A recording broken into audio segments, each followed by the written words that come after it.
streets of San Francisco, a Quinn Martin production, starring Carl Malden, also starring Michael Douglas.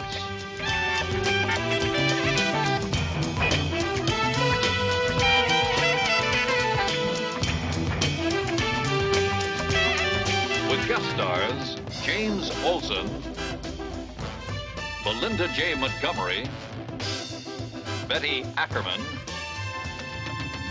Michael Anderson Jr., Robert Euro, special guest star Robert Wagner.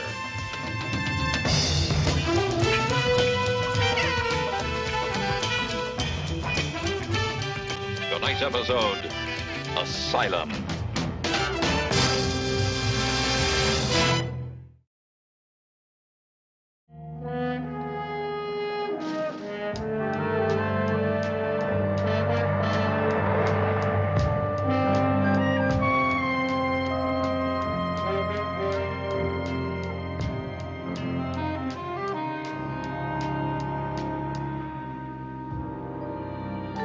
Looking at the ceiling, I lay floating like a cloud. I floated up, touched the ceiling, and it was gone. Melting in a roaring crowd. I finished, Dr. Hamill. Lois, that was very good. Do you have another one? No. Perhaps tomorrow.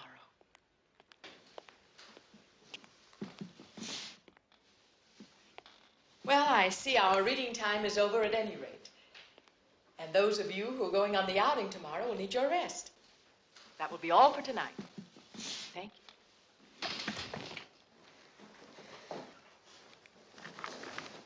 Susan, I have a small surprise for you. Would you like to see what it is? Come on.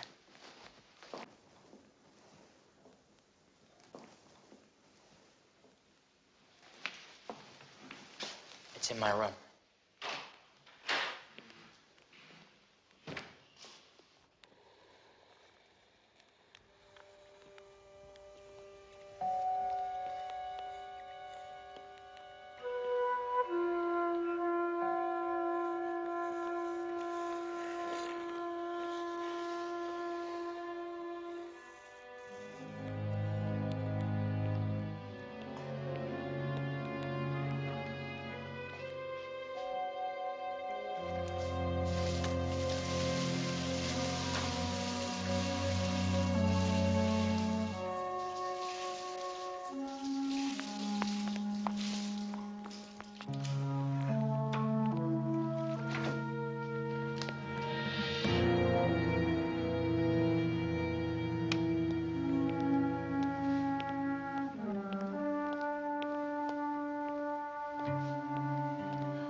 Susan, I wondered where you went.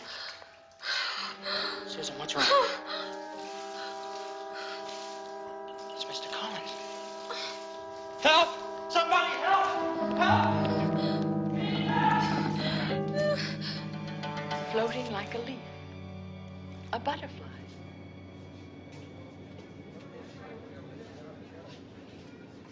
That's another good image for you, don't you think? The manta ray is one of the largest of the family. Over 20 feet, and yet very gentle. Called a devilfish. Well, yes, by some. Now let's take a look at the dolphins. Robert, you're always such a great help. Come on now, try to have a good time, huh? Paul, Susan, let's keep up with the groove.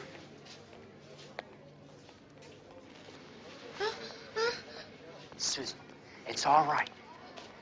Here, you hold this till I come back, all right? Don't be afraid. I'll take care of everything. Paul, come back! Dr. Rapp. Eunice, stay with the group.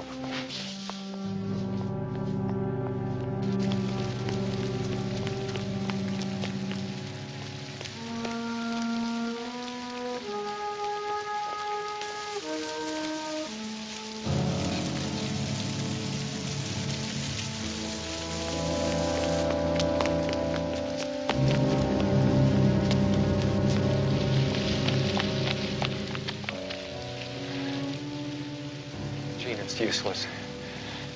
We'd better notify the police.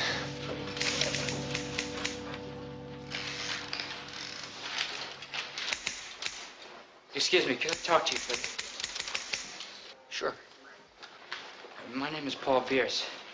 My current address is 300 Lake Street, San Francisco. You'll need that, right? Why don't you sit down, Mr. Bierce?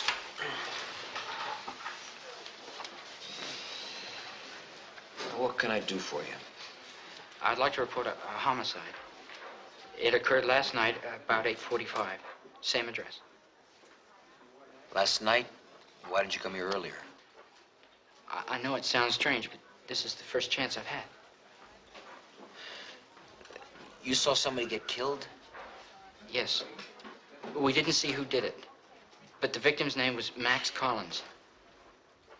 He was put into a tub and drowned, murdered. You said we. Who's we? This girl and I, Susan. Look, I'm not a crank. I just want somebody to know what's going on in there. I understand. Just take it easy. What is Susan's last name? Does that matter? She can't tell you anything. Why not? Well, because she can't, that's all. Mr. Bierce, this is Lieutenant Stone. Mr. Bierce is reporting a homicide. They said it was an accident, but I know it wasn't. They? Who are they? Those people, where I stay. That 300 Lake Street? Would that be the Rab Psychiatric Home? You work there? Or are you a patient there? I came here to tell you a man was murdered. And he's not the only one. There have been others. No, that's all right, son. Take it easy. Now, let's step in my office and talk this over, shall we? You think I'm crazy, but I'm not. I thought I could trust you. No, it's gonna hurt. They will, you don't know. No. Trying to help you, son. Call Dr. Rab. No, it was him. It had to be. He had the only key. Who, Dr. Rab? Yes, he killed him. You just told me you didn't know who did it, remember? I know, but it had to be him. It had to be. Please don't send me back. He'll kill me, too. Please, don't hurt me.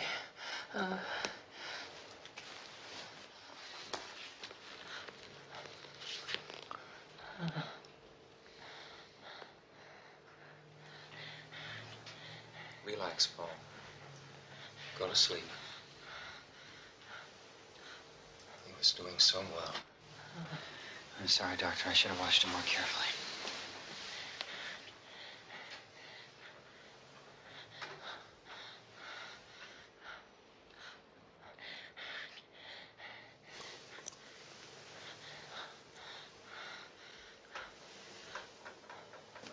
It's my fault. I recommended we take him off medication. It seems we're all culpable. Whatever he saw last night, he shouldn't have. It shouldn't have happened. Jonas, you're not responsible. The custodian left that door unlocked. He admitted it. When I questioned him, he was so confused he didn't know what he did. One of us should have checked that door. Of course. Dr. Hamill, I'm not blaming you. I know the staff works long, hard hours, but there's simply no excuse for what happened last night. I don't think turning this place into a prison is the answer. Killed 3 people. I can't imagine what set him off. Shall I remove the restraints? No. I'll do it later.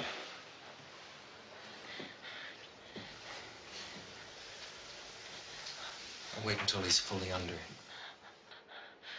Gotta tell somebody. I know. Paul, you can tell me in the morning. Now just go to sleep.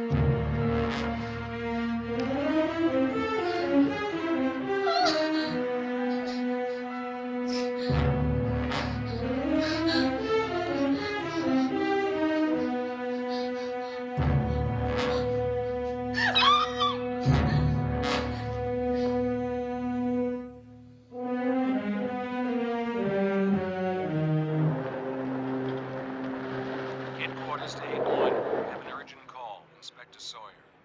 8-1 responding. 8-1, call county morgue. Victim DOA, probable suicide. Paul William Bierce. 10-4. Wait a minute, Bierce, that was the guy... That's the guy who told us that he was going to get killed and we didn't believe him. Well, let's get over to the morgue. Heart measurements. Right ventricle, 0.4. Left ventricle, 1.4 centimeters. Tricuspid, 13.0. Pulmonic, 8. Mitral. Who reported it? Dr. Rabb. Notify the parents? What kind of tranquilizer was he given? Pentobarbital, 100 milligrams. Come on, let's go. You telling me with all those tranquilizers in his system, he got out of bed and hung himself? Steve, that's what the doctor says happened. Well, I don't buy it. Well, Mike, I checked with the hospital. The old man's drowning was accidental. All the staff doctors agreed. Well, maybe they had to. Look, there's 2 deaths out there we know about, right? Beer said there could be more. Yeah. I want to report on every death at the Rabb Institute since it opened. I don't care if the patient was hit with a bolt of lightning. I want that report. And Steve, let's you and I call Lenny Murchison. Maybe he can tell us something about Dr. Rabb. Just because I'm in the business doesn't mean I know every other shrink in town. So you're telling me you don't know a thing about Jonas I didn't Rabb? say that. He's only been in the state about 3 years, but his psychiatric journal articles are very impressive, especially for new chemotherapy techniques. Why are all his patients dying, Lenny? Sawyer's report, 2 other patients dead 6 months apart. And all certified as natural. Now, what about Bierce's suicide? That's typical of a manic depressive. They seem their most rational when they've decided to end it all. Lenny, have you ever heard of Huntington's chorea? It's a degenerative nerve disease, fatal. Right, that's what Max Collins had. He had it in his latter stages. He was catatonic. Now, does it seem likely that he would walk into a room and just drop into a pool? Unlikely, but possible. He's been spoon-fed for the last 2 years of his life. They can have lucid moments, even ambulatory periods, right up to the end. It's the wrong answer for you, huh? Doesn't help, no. Oh, look, let me ask you something. What possible motive could Rabb have for killing anyone? Well, we don't know yet. All the ties we have so far with the patients who died, except for Bierce, is that they were classified as hopeless. Any complaints from the next of kin? Well, we're checking that out. Look, I don't know where else to start. I think I do. Now, Bierce mentioned a girl named Susan. He said she was with him at the time she saw what happened. What happened if I tried to be with her? Oh, wait a minute now. Are you thinking of going undercover in that mental institution? Yeah. Well, now, just between you and me, you're crazy. Well, then that makes me a natural, right? Listen, Lenny, isn't there some way to fake a mental illness, you know, for me to get past admissions? Why, they'll spot you in 5 minutes. Paranoia should be the easiest psychosis to imitate, especially for a cop. Do you think the captain will okay this? That first evaluation, they'd be looking right down your throat. I think I could fix that. How? There's a shot I could give you. It'll put you in fantasy land for at least 12 hours, and the effects would be indistinguishable from an amphetamine overdosage. Well, what kind of effects? Very unpleasant. I just didn't know what to do, Doctor. Mr. Stone. You see, his folks are still in Europe, and I couldn't leave him alone like that, you know. Your nephew's going to be in good hands. Don't worry. Well, I wish I could give you the authority to take care of him, but you know how it is. Dr. Murchison said that it was only temporary. That's all right. We've got other custodial patients. We'll take good care of him.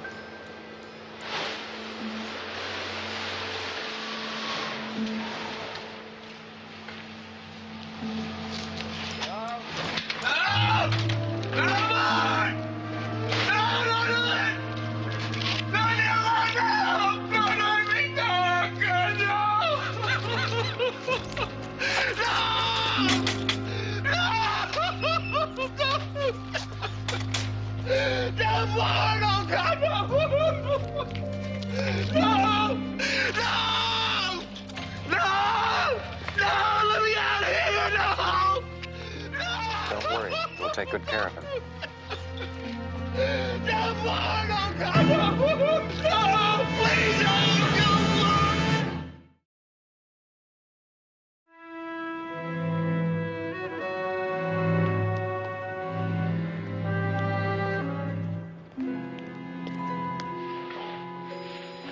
do you feel this morning? How would you feel? Do you like your room? Oh, I love it. I just love it. What's all this for? Routine evaluation. You're not my doctor. You like Dr. Murchison?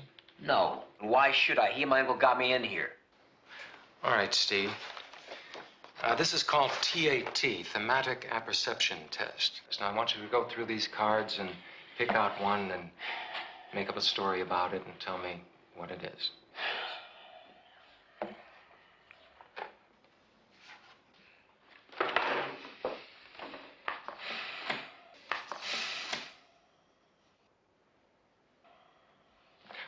Hold it. Now, this one, what do you think it is? Man pushing a kid.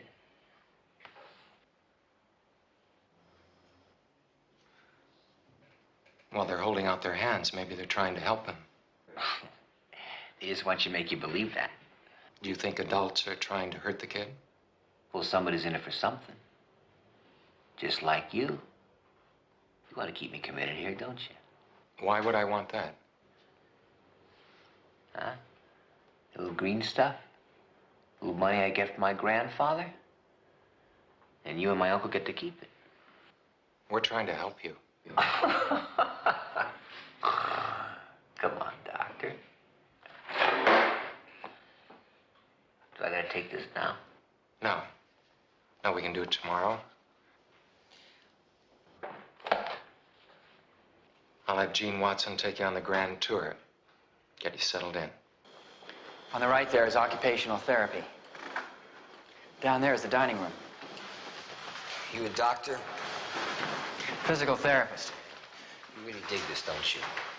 Look, Henderson, what do you say we have an understanding? I won't try to con you, and you try to learn the one rule we have around here. Which is what? Care. Care about others. Care about yourself.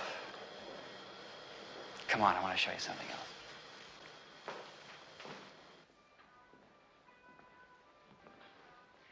This is our rec room.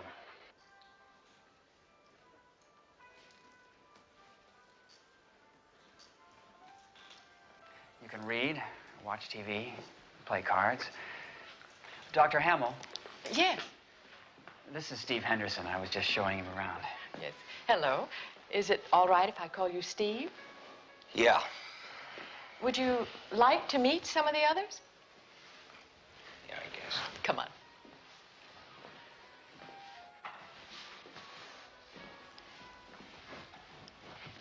This is Robert. Robert, this is Steve Henderson.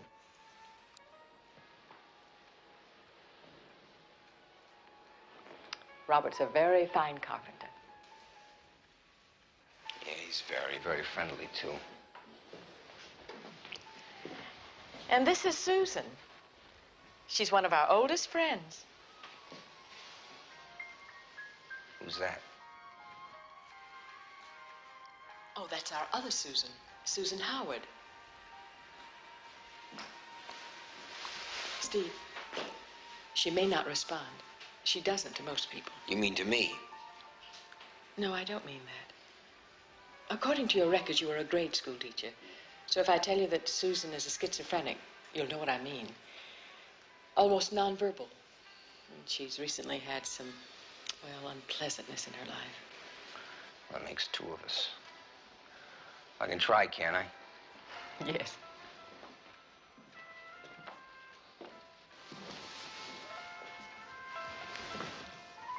Susan, this is Steve Henderson. He's new here, and he'd like to meet you. Hi.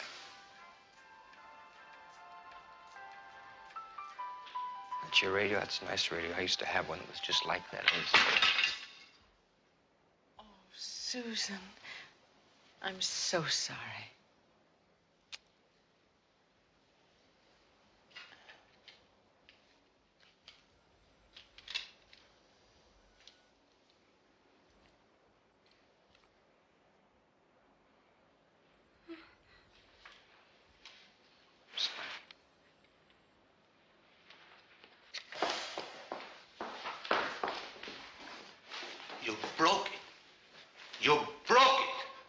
do anything. It was an accident, Robert. You stay away from her. What are you blaming me for? I didn't do anything. You just leave me alone. All of you, just leave me alone.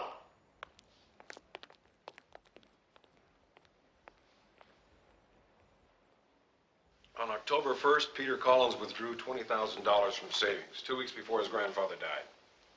What about the Abrams family? They left the state last year with no forwarding address. But Mr. and Mrs. John Wilcox are still local residents. Her Uncle Henry died last May, and her records show a withdrawal of $10,000 in June. Mm-hmm. Show him Rad's bank account. This is a photostat. The hospital account's under the doctor's name. Here the balance goes to almost zero. Then there's a $10,000 deposit. Over here, same thing, and then again, bang, another happy deposit, $20,000. Withdrawals by the next of kin, deposits by Rab. Now that's motive enough. What, murder for profit? No way. Well, you know he's got a prison record in Illinois, don't you? Yeah, you asked me to check on him, and I did. Mike, he just violated a court order. Look, he ran a halfway house, reintroducing disturbed men and women into society. It was in a residential area like the home he has now, except the patients were free to come and go. The neighbors must have loved that. Yeah. So much so, they had Rab closed down. He was ordered to vacate and went to jail when he refused. That's how dedicated he was and is. Is he trying to do the same thing here? Eventually, yeah, except on a bigger scale. Well, maybe he bit off a little more than he can chew. Lenny, could be a good man, but so far he's the only suspect we have. Sawyer, check out the insurance underwriters. Policies to anyone who died in that hospital. Hi. May I come in? Listen, I'm sorry about your radio. Maybe I can fix it. Okay, all right. I will not touch it if you don't want me to. I just thought maybe it was a couple of loose wires. Give it a try.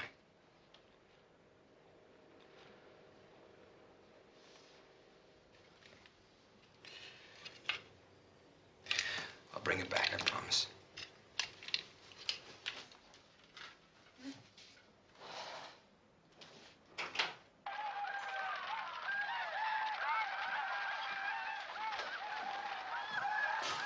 Where did you get it? Oh, come on, will you? It's Susan's. You stole it. Now you give it back. She gave it to me. Why don't you just bug off? You give it back. Robert, go to your room. Now.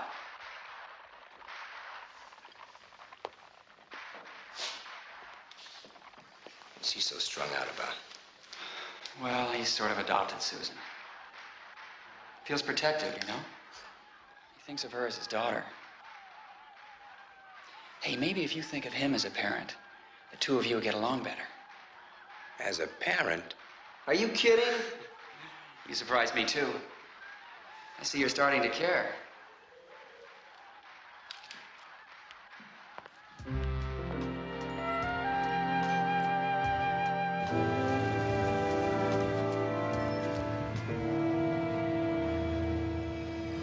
I don't see how I can help you. Wouldn't Dr. Rab be the person to talk to? Well, not if you don't have any misgivings about your uncle's death. Misgivings? No, he died in his sleep. The last time you saw him, how did he look? Oh, same as he's looked for years. He just sat there in a chair, unseeing and feeling hopeless. Before my uncle got sick, Lieutenant Stone. That's right, Mike Stone. He was a wonderful man. When my own father died, he was a second father to me. And you're satisfied that he was given the best of treatment? Oh, Dr. Rab was a saint. A saint. He did everything he could. We all did. I have no regrets. Thank you very much. Oh, I know my way out. Goodbye.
Stop it! I told you to stop!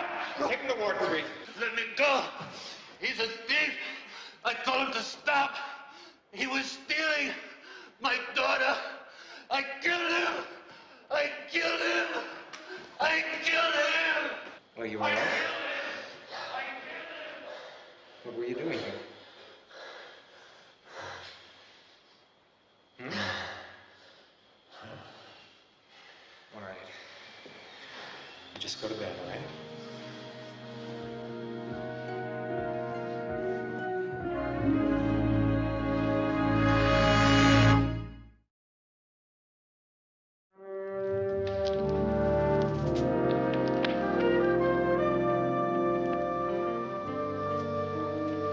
Where do they put him?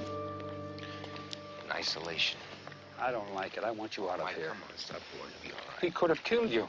He's done it before, you know. Is that why he's in here? I checked his record. 6 years ago, he was charged with murder, but never convicted. By reason of insanity. That's right. You know who he killed? Oh, but I can guess. He had a daughter. Must have been the boyfriend. He had a daughter. She was raped by a guy who broke into the house to steal. When the charges didn't stick, he took it upon himself to handle it. I'll bet you that's how he handled Bierce, too. Which leaves us Max Collins and 2 other guys not accounted for. Yeah, but you don't even care what happens for me, man.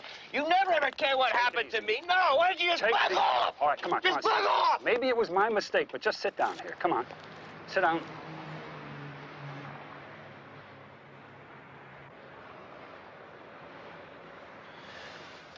I may have something. What? When I was in Rab's office, I saw a letter he had written to Mr. and Mrs. Wilcox thanking them for their $10,000 contribution. Did you see the date? Yeah.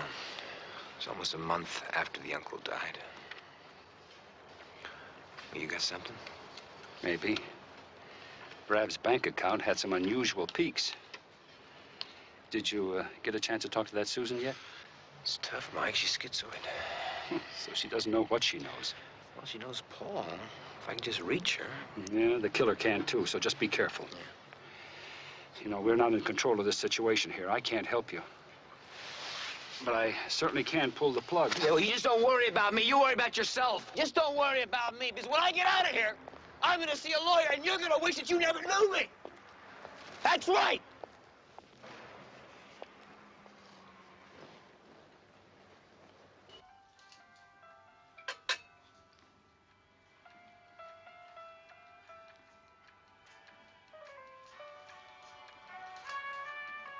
Huh? That sounds pretty good, doesn't it? Here. There you go.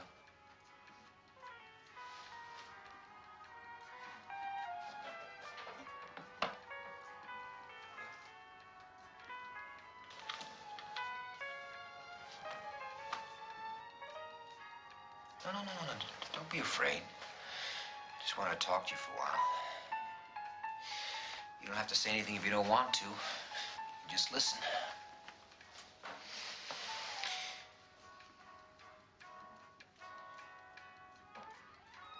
To tell you the truth, you're the only one I like here. I really don't have any friends. Do you? Who's Paul? I saw his name scratched on the bottom of the radio. Did he give it to you? But he's not here anymore.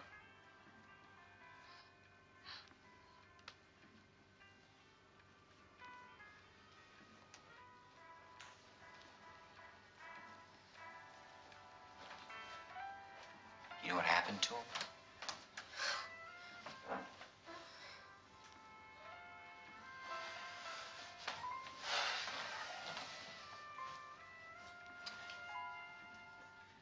You know, I met Paul once.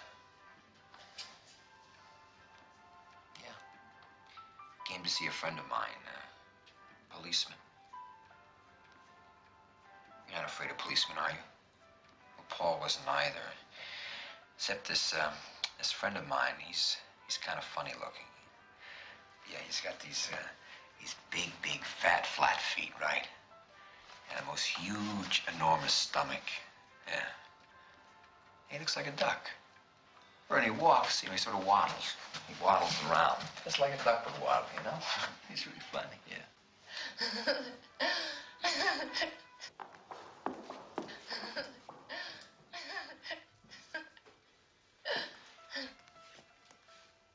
Yeah. That's the first time I've seen you laugh. It's nice.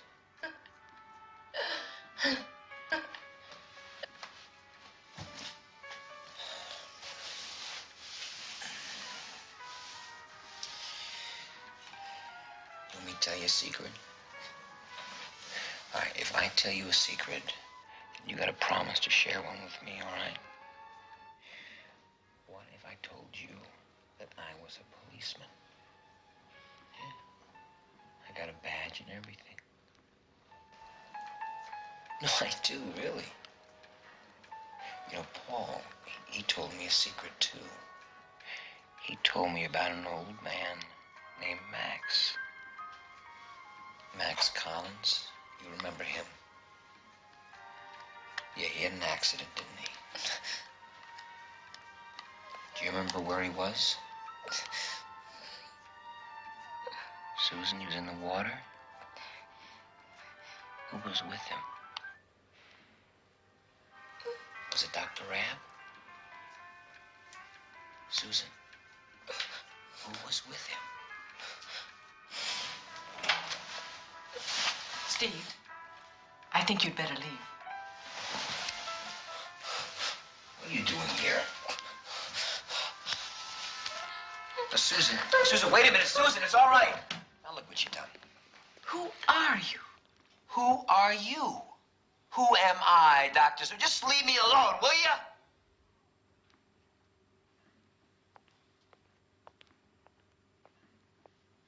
And you say he died of natural causes?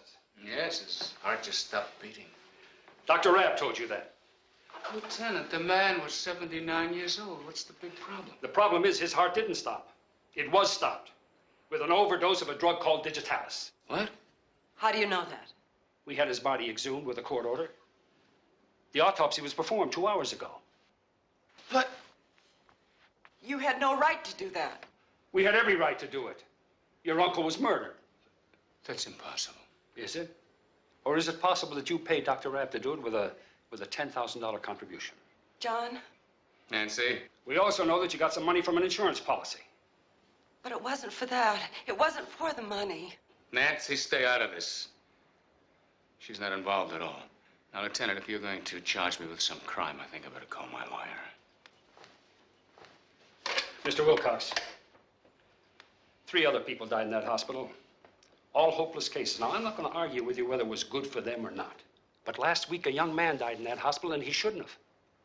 He was murdered. He was hanged with a strap around his neck because he was going to tell us what went on in that hospital. Now I've got my partner in there risking his life because he's trying to find out who did the killing. And if he is endangering his life because you won't tell me the truth, well, I am going to throw the book at you. And at you. But you don't understand. We didn't want to hurt anybody. Nancy, please.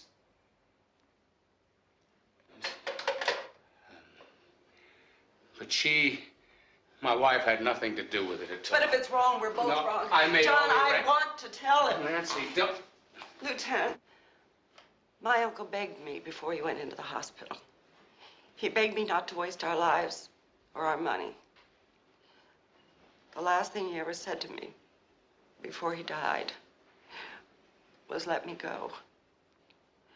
Let me die with dignity.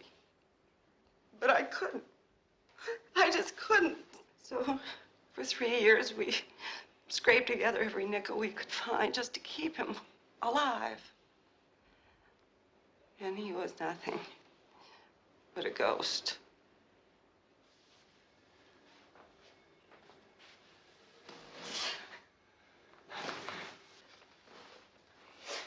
You see, Lieutenant, the old man knew that there was a time for living and a time for dying.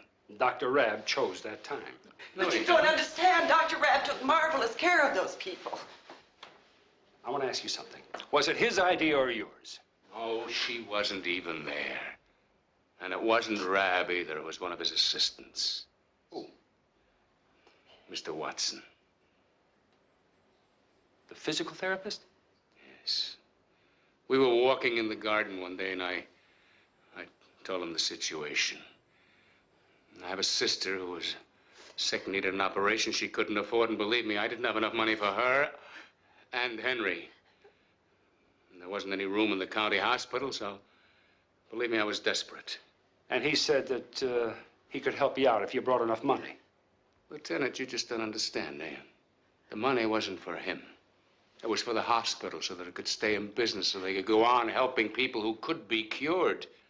Mr. Watson is not a bad man. Oh, no. He just killed 4 people. He's not bad. He might be a little sick, but not bad. That's very good, Ray. Very good. Mr. Watson, would you please come to Dr. Rabb's office? Well, when will Dr. Murchison be back?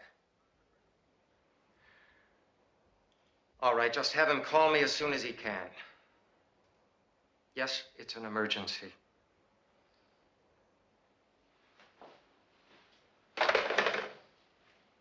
Why would he do such a thing? I have no idea. But I have no doubt either that our Mr. Henderson is a police officer. How can you be so certain? Jonas, I looked him up in the directory. In addition to his many fine credits, Dr. Leonard Murchison is currently on staff as a consultant for the San Francisco Police Department. Well, what can he be investigating here?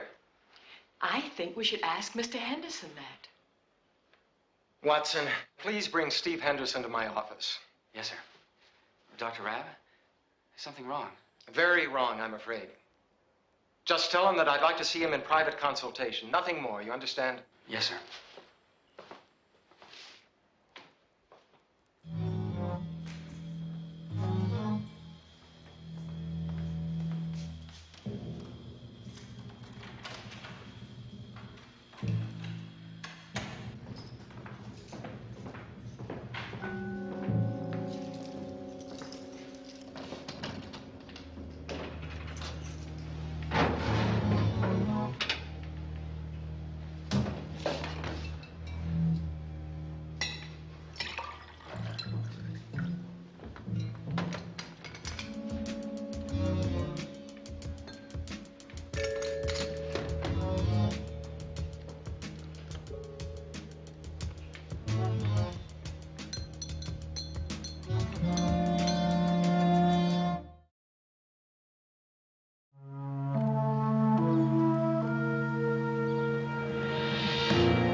you to eat your dessert first? Huh? Here, have mine. That's all right. I don't like chocolate.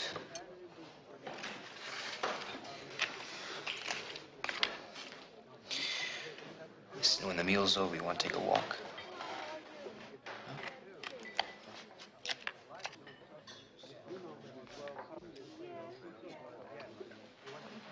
There you are, my favorite two people. Steve, as soon as you're finished, Dr. Rabb would like to see you. Okay. Susan, I know you don't like spinach, but you really should eat some. You need the iron. Here, the staff had fruit punch. Go ahead, take it. I know you like it. Maybe it'll help you get the spinach down. Oh, that's all right. It's all right. It's okay.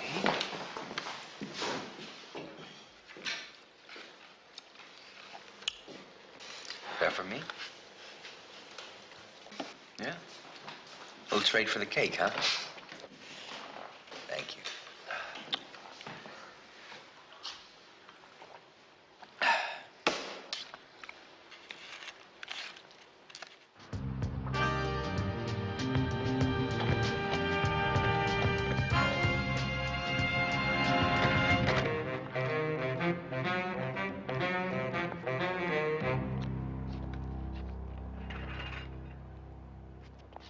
It's way past that, Murchison. Now, you'll either be candid with me or I'll have you in front of the medical board. I understand your feelings, Doctor, but... No. I don't think you do. Now, you sent a man here you knew wasn't ill. And the case history you prepared was an outright lie. Now, what the hell's going on? Can I get back to you? No, I want to know right now, is Steve Henderson a policeman? Did he claim to be? All right. But I advise you to seek a lawyer, because the next time I see you... It'll be in court. Can I talk to him, please? First, I want to know who you are. Lieutenant Stone, San Francisco Police Department. Lenny, this is Mike. Thanks for trying to cover it up for us. Yes, I know that. I'll try to explain it to you later. I'd like an explanation myself. Where's Steve? He's on his way here. Now, what are you after? Gene Watson. We're here to arrest him for murder. What's the matter, Steve? I don't know. I feel kind of strange. Are you all right?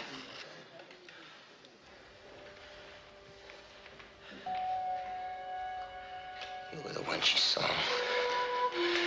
Wish you wasn't. It was you all the time.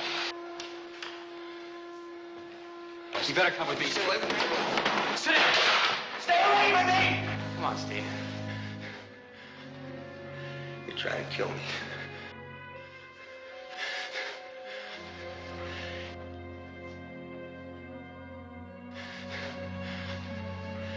Susan! Run! Run! I said stay there. You told him, didn't you?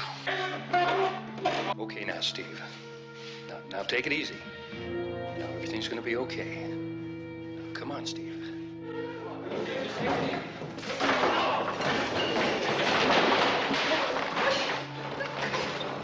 Steve! Grab him! Look at me. What does this mean? Outside courtyard and to the roof. Is there another way to the roof? There's another stairway in front. Come on, take me. Meet me in the courtyard. Let's go to your room. Gene, why? Why did you do it?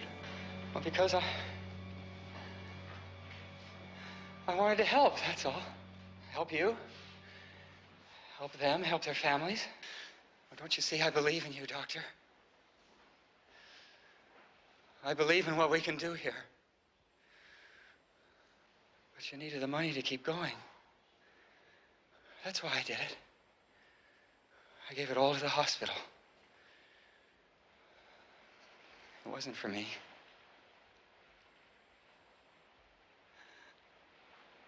Well, they were dead anyway.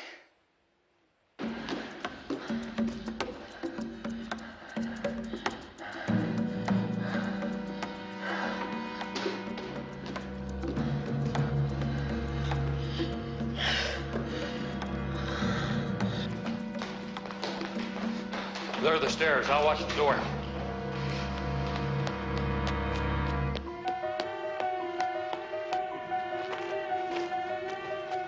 There he is.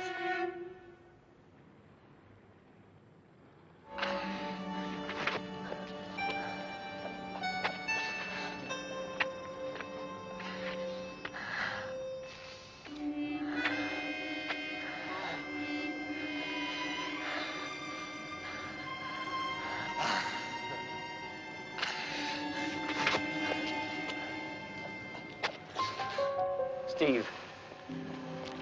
Steve. Don't worry, I'm okay. I can't believe it. I feel it.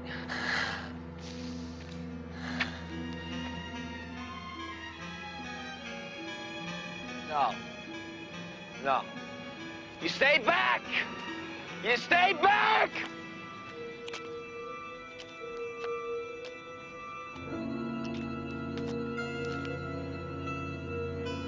Oh, my God, he's gonna jump. Steve, listen to me.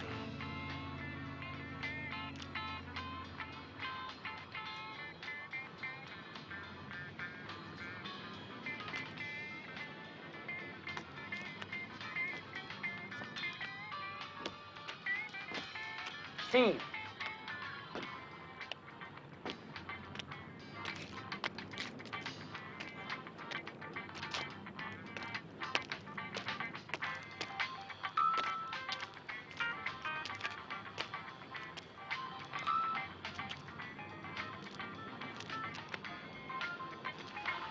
Hello, friend.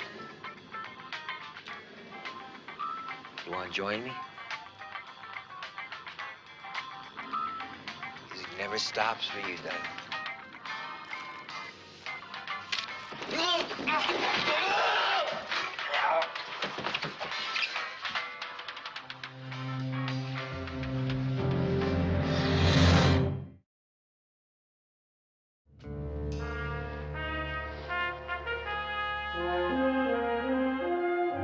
With the drug dose that you took, the flashbacks should come less and less frequently until they finally stop. Well, that's nice to hear. He's still a little paranoid. Well, maybe you should spend another week with us. Where's Murchison? He's the only one I'm talking to. If you do, will you tell him to stop calling me? Because I'm not going to bring him up on charges, even though I think I should. Well, we're sorry for the charade, Doctor, but, well, that's the only way we knew how. Well, I can hardly blame you, but I'm thankful that the hospital is in the clear. I won't forget that.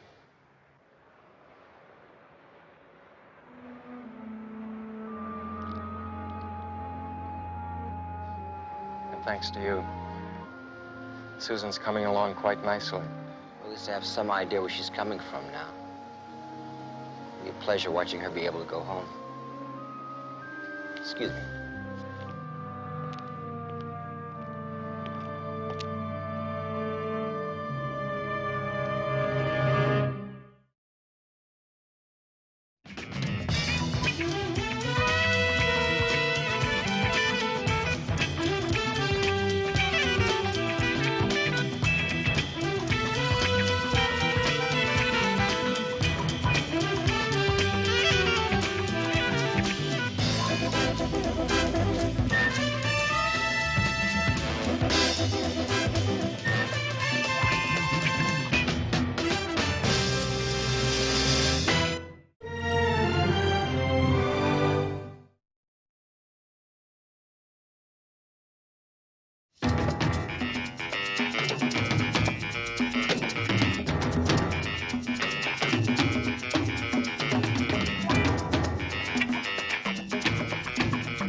The Streets of San Francisco, a Quinn Martin production, starring Karl Malden, also starring Michael Douglas.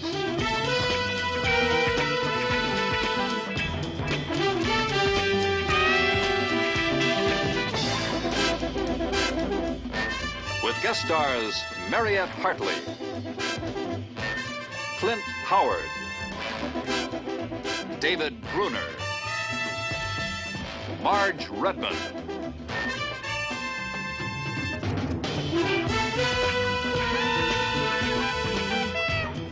Tonight's episode, Cry Help.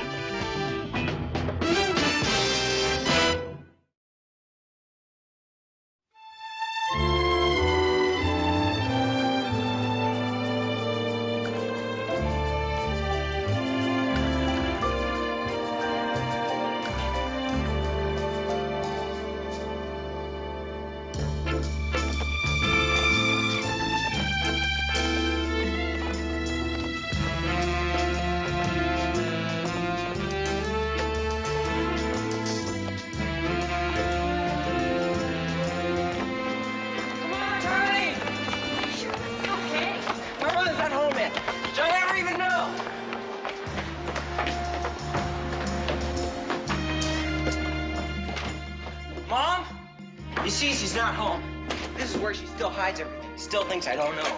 Maybe you ought to just wait for your birthday and let yourself be surprised. But that's no fun. Maybe it's a new model ship. A square rigger, maybe. Hey. We gotta put it away. Why? Just do it.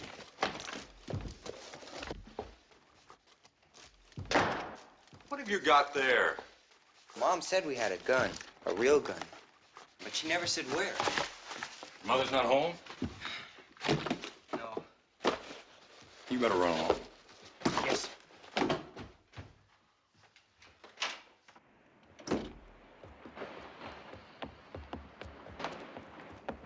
She's supposed to be here when you get home from school. She tells me she always is. Well, you said you wouldn't be home till late tonight. Maybe early tomorrow morning. So she figures she can check out for a while, huh? Is that what happens every time I go on the road? Is it? Is it? Hey, I don't know. Well, you do know where your mother is, don't you? Is she with somebody? Who's she with? Well, you mean like with one of the neighbors? I mean, a man. Now, who is she with? Answer me. Answer me. No, I don't know. I want an answer. I don't know where she is. No. This time I'm calling the police. I don't know.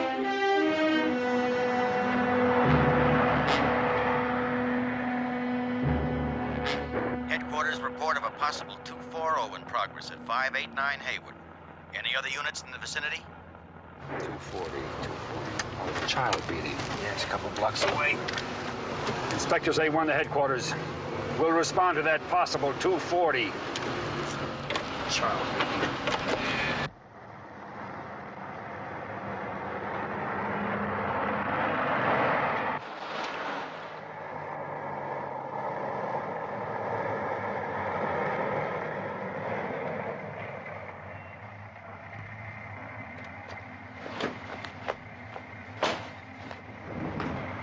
Holly?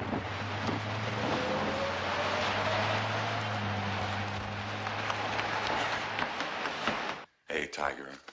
Come on. I'm sorry. Mom, what is it, Paul? What's wrong? I hit him. Bonnie, I didn't mean to, but I hit him. Why? I thought you made it a point to be home after school. So you hit Paul because I wasn't, because you were mad at me? Now, don't you lecture me about that. Not you. I just wanted to know where you were. And I still do. Come on, Bob. Just because we're married doesn't make me your slave, you know. I have a right to lead a life of my own. Oh, yeah? Well, you know that depends on just who you're leading it with. Police? Are you from the police? Yes, ma'am, yeah. It's a Harris boy right up here. This isn't the first time that it happened. You've beaten him before. You sure of that, Mr. Russell? You've got Yeah, to stop very them. sure. All hours of the day and night, we can hear that boy screaming sometimes. You just stay down there. We'll do all we can.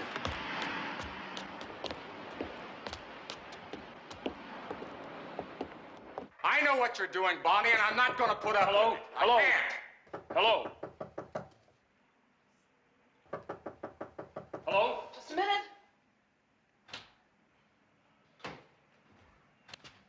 Mrs. Harris? Yes?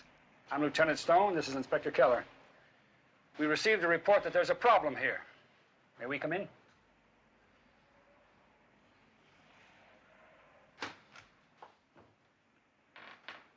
It's just a family argument, Lieutenant. Did that family argument involve your son here, Mr. Harris? I slapped Paul. It's not something that I'm proud of. You okay? Yes, sir. I never hit him before. God help me, I won't do it again. Excuse me, but the call we got over the radio was about a child beating. And we just heard that it's happened before. Paul, take your jacket and shirt off. Just a minute, Lieutenant. The boy said he was all right. It's over now. Mrs. Harris, our job is to make sure of that. Paul, would you please take off your shirt?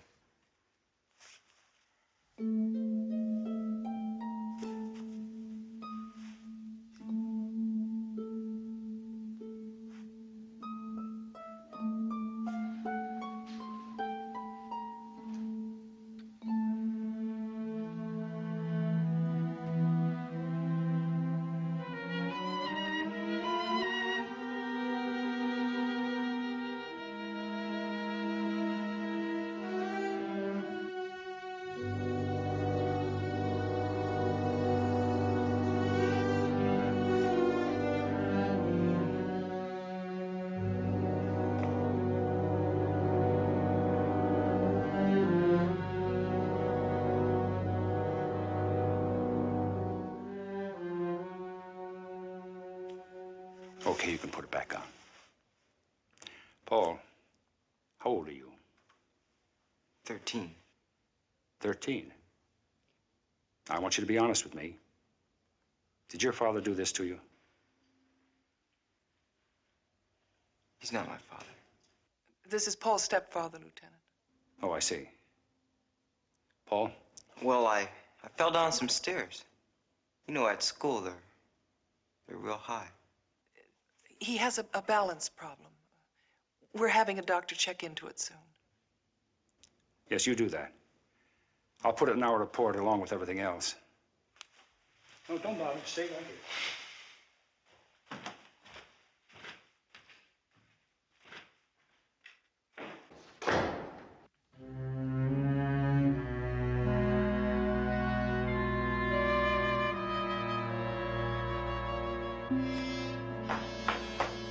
Thank you very much. Aren't you going to do anything? Well, we've done all we can. We'll call Juvenile Hall now. I just don't know how she allows it. Her own son.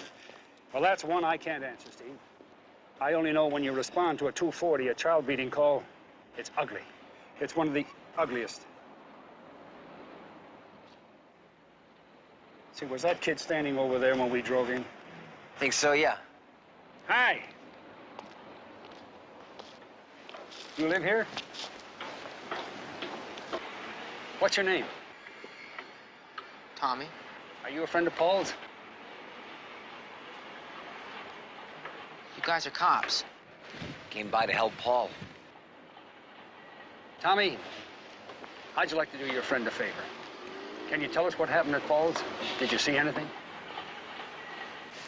If you tell us, maybe we can do something about it. No, you can't. You can't do anything.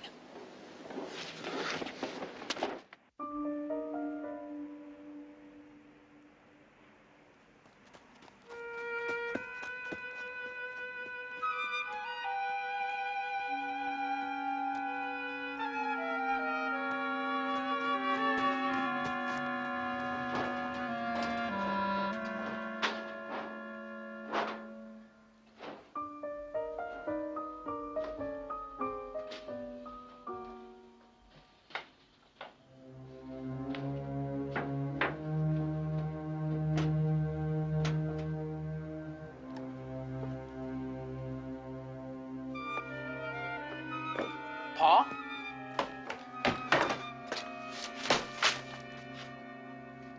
What are you doing?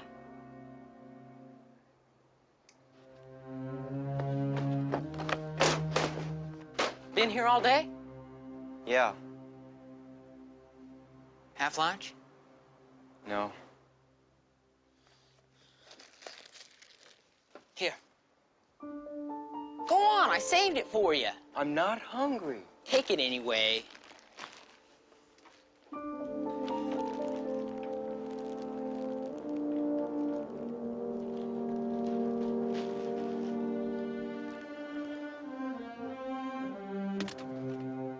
Was it that bad with your folks, too?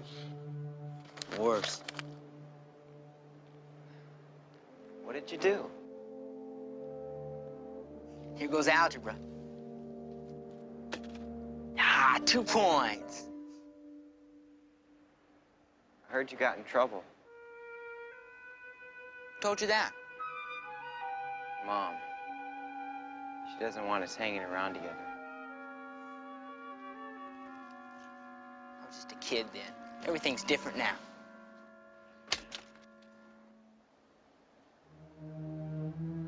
Do you like living with the Sanders? Yeah. They're great.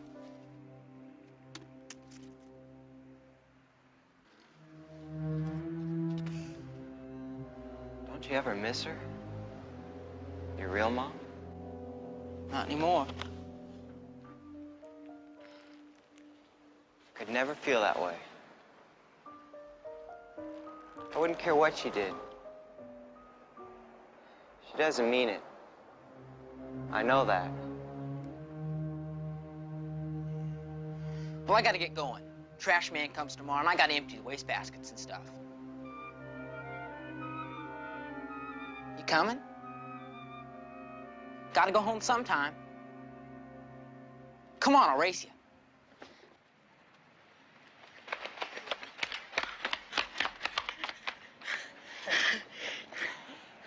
I'll see you tomorrow. Hey, Tommy? Can't you stay for a while? Bob? Bob, what are you doing? Are you out of your mind? Stop it! Stop it, Bob. Listen, we can talk about it. Talk? I'm gonna talk when all this time I've been feeling guilty for suspecting you, and you've been spending your afternoons with him? But you don't know what you're doing. I know exactly what I'm doing. No, Bob. Bob, stop it. Put it back. Oh. Bob, are you crazy? Put it back. Mom? Mom? Mom?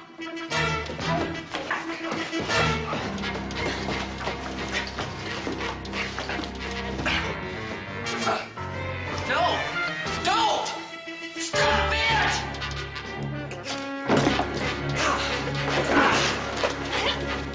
Get it! Get the gun! Pick it up!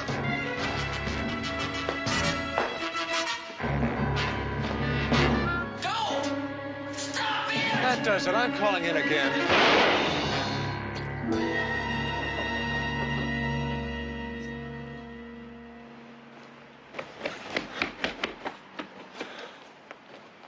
Somebody's been shot.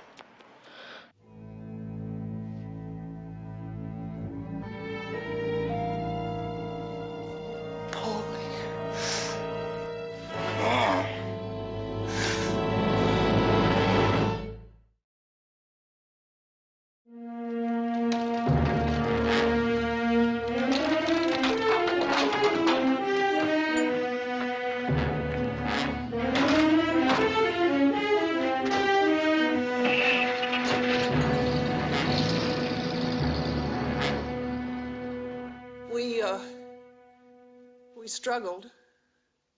I mean, all I wanted to do was to get the gun away, to talk to the man rationally. And he thought you were seeing another man? Yes. Oh, he was crazy like that. He was jealous of any man I even smiled at. Anyway, Paul tried to help. Bob knocked him down. And Tommy... Tommy's last name, that's Sanders, is that right? Yes. Well, what exactly was it that he did? Well, Bob dropped the gun, and Tommy picked it up. And then... Oh, God. Oh, dear God. He shot your husband? Mrs. Harris, do you have any idea what made him pick up the gun and shoot it? No. No, I watched it happen, and it all happened so quickly. I think he thought he was trying to help. And there was nothing that I could do. But Tommy was standing right over here when he pulled the trigger, is that correct? Yes. And do you know where we can find him now? He lives about a block up on the next street over. Paul, what's the address? Paul, what is it? Come on.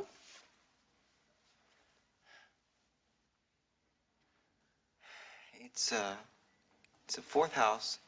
It's on the far corner. It's on the left side. Thank you. Do you have a doctor, a family doctor? Yes? Well, I think it would be wise if you and the boy took a mild sedative. Oh, thanks. We'll be all right. Thank you. Lieutenant. Yes. I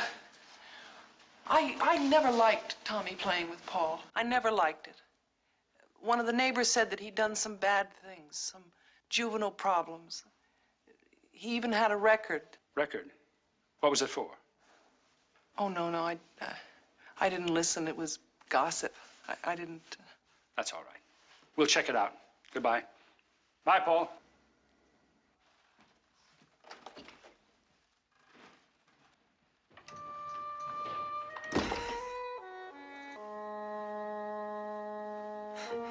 Mom, what are they gonna do to Tommy? He'll be all right, Paul. He's just a young boy. He'll be all right. But what did he do before? I told you, I don't know. Didn't you hear me? I don't know.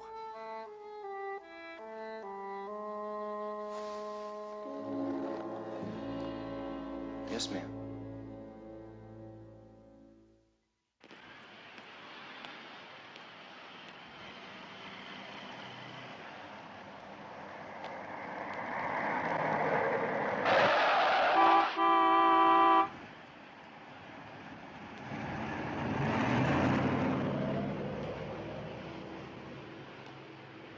Tommy couldn't do such a thing.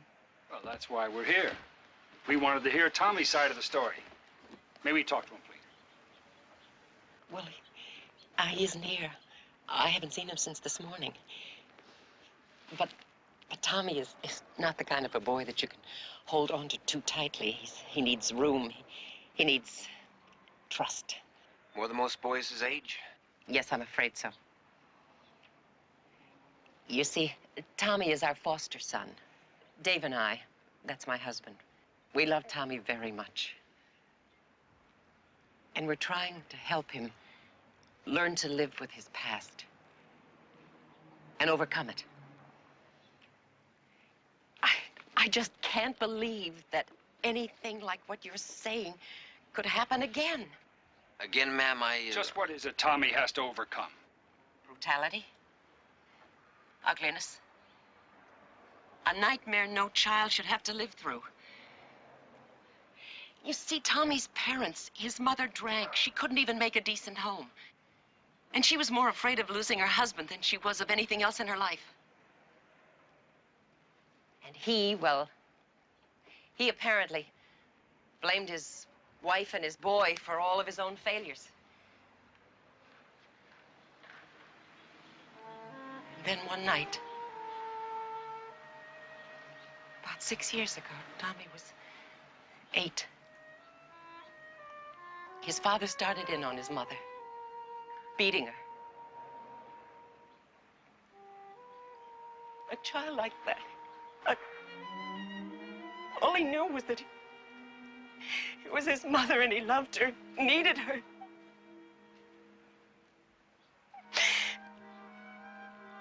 Anyway, he got a gun. A rifle. And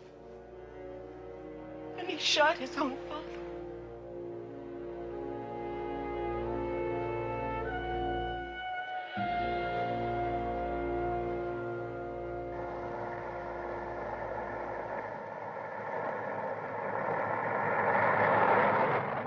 You can't do anything. What? That's what Tommy told us the other day, remember? You can't do anything. Hey, Mike, you're gonna have to put out an APB. Yeah, I gotta find him. I know. But he must have been scared when he pulled that trigger. I'll bet he's a lot more scared right now. Yeah. We have to help him, and fast. Well, that's what I was thinking. Maybe we ought to give it one more shot first, just the two of us. Kid's probably got some hangouts. So maybe the social worker handles the case with them. You're right. It's worth a try. Try to calm down, Ruth. I'm sorry, Dave. I'm sorry. It's all right. Take it easy. Just take it easy. But try to remember everything. Everything. Yes. Now, the police were here when? How long ago? I don't know. Just a few minutes. It was just before I phoned you. Oh, Dave, I didn't mean to worry you with that message, but I was so scared. All of a sudden, I didn't know what to do. All right. Now, the police actually told you that Tommy shot someone? Yes. Did they see him do it? No. It was the woman. What woman?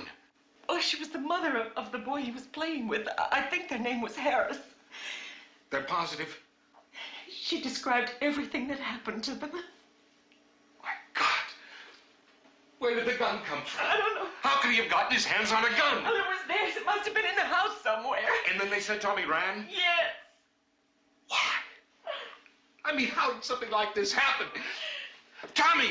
You believed it. Tommy! Where were you? You believe it? What? What they said. Do you believe it? Tommy, I want you to come in here and sit down. You do.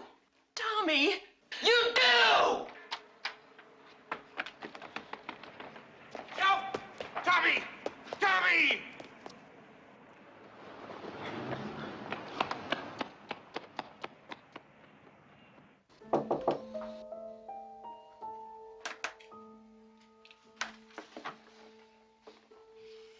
Paul.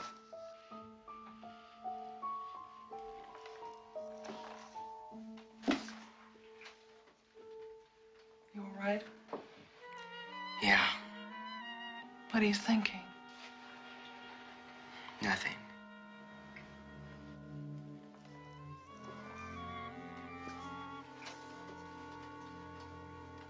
Oh, honey.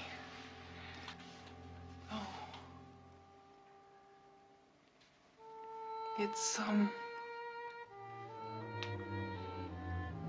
It's all over now, you know.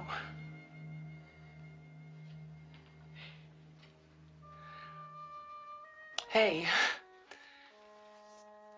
Brought you something. It's supposed to be for your birthday, but... Thanks.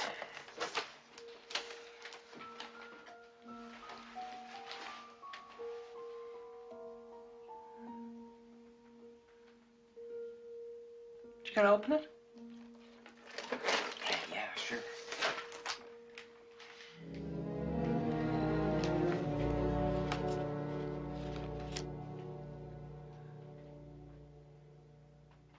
Paul.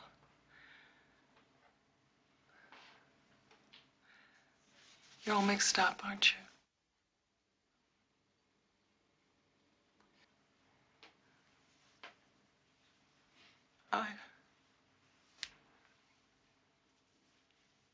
I got a confession to make to you. I'm kind of mixed up, too.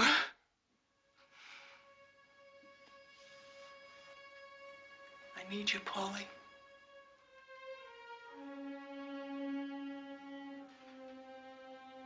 You know that, don't you?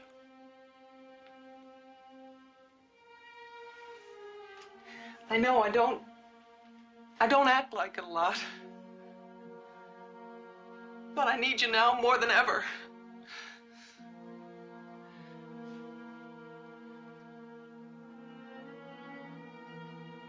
Be just the two of us.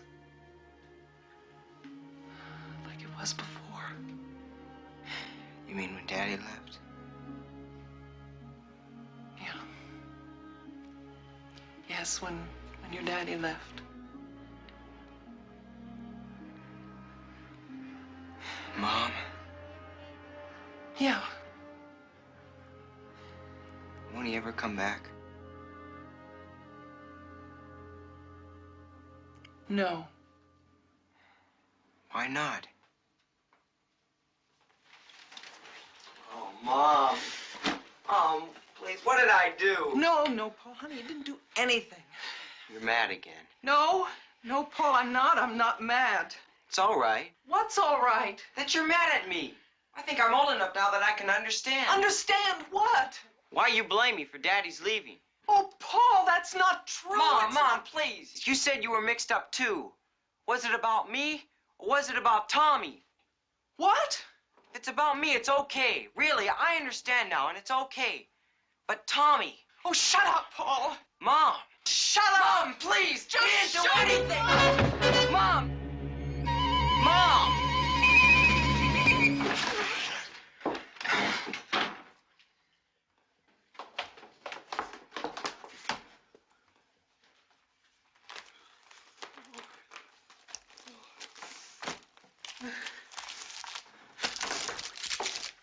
Get out of here.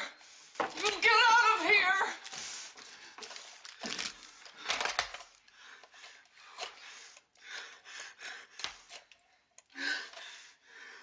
Oh.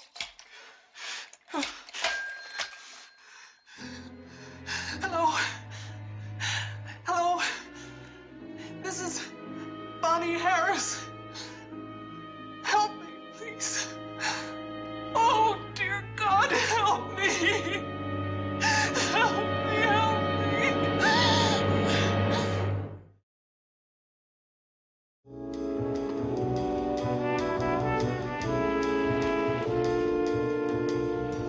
Yeah? You sure? Okay. I just wish I could say thanks, Charlie. What? That was the lab. The gun is lousy with prints. 2 sets of adults and some that have to match a kid's. Tommy's? Yeah. They're smeared. All of them are smeared. Except one match his. What's that, the ballistics report? Yep. Open and shut, 45 caliber and a 45 service issue. Oh, yeah, Mrs. Sanders called in. Tommy came home, but he took off again. Did you get out on APB? Oh, yeah. Yeah, the heat's on. Armed police force looking for a 14-year-old kid. I don't know. Wait a minute. Hold it right there. Now, I don't like this any more than you do. But we gotta find the kid. Especially when he's down on himself like the Sanders say he could be. Giving up on himself and everybody else. Homicide, Lieutenant Stone. Yeah? Yeah, where? Okay, you stay with it and keep us posted. Tommy's mother? Yeah. Nothing. Are you sure the child welfare doesn't have another location on her? They gave you the last one they have in L.A. She left L.A. 3 months ago, no forwarding address. Could, Tommy have gotten in touch with her? Oh, I wouldn't know. Well, maybe she got in touch with him. There's no way the agency would never give her the address. Look. Why don't we call and talk to Paul Harris? He was a friend of Tommy's. Maybe he'd know where he'd go. All right.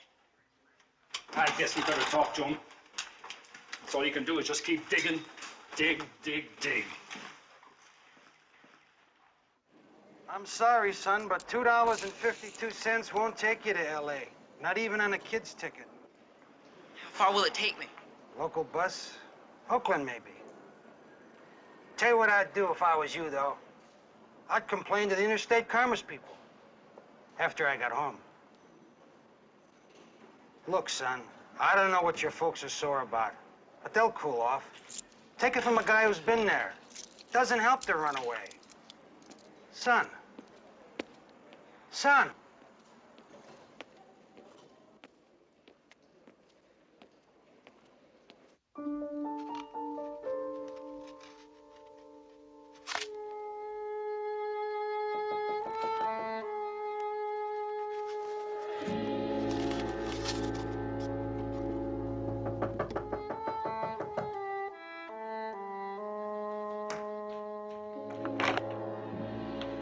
Hi, Paul.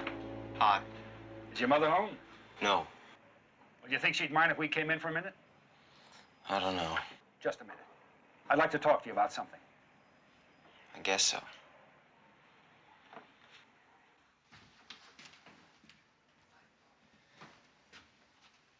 Hey, what happened?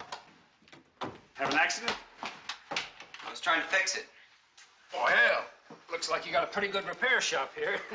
You said you wanted to talk. Yes, I do. I wanted to ask you a couple of questions about your friend Tommy. Did you find him yet? No, not yet.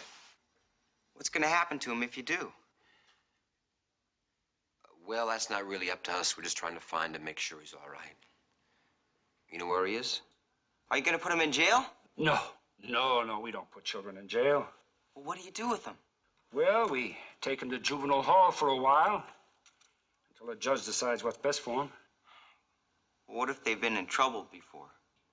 You know about Tommy's background? Just that he had to live with somebody else. Is that what could happen this time? Well, there's special courts to take care of things like what your mother said Tommy did. No. Mom said they wouldn't do anything to him because he's just a kid. She said it's not like if what? If he was a grown-up. She said things would be different then. But they wouldn't do anything to Tommy. That's all. Where's your mother now? She had to go out. She go see somebody or what? I don't know. She just made a phone call and went out. So let's get back to Tommy. Do you know where he might be? No. Oh, some secret place maybe that the two of you would like to go when you wanted to be alone? No. Your mother said Tommy was standing up here when he fired the gun. I guess. Well, was he? Yeah. And where were you? Right by Tommy. Why? No, I'm just being curious. Paul, I'm afraid this ship has had its last voyage. Unless you're a better mechanic than I am. Looks brand new. Is it? Yeah. Well, who gave it to you?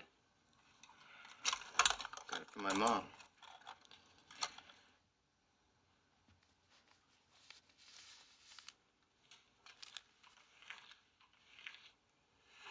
Steve, what do you say? Yeah, okay. Listen, Paul, good luck with your boat. Yeah, thanks. Listen, if you happen to remember where he is, just let us know, will you? Okay. Goodbye, Paul. It's a good ship, and I wish I had one. We'll see you.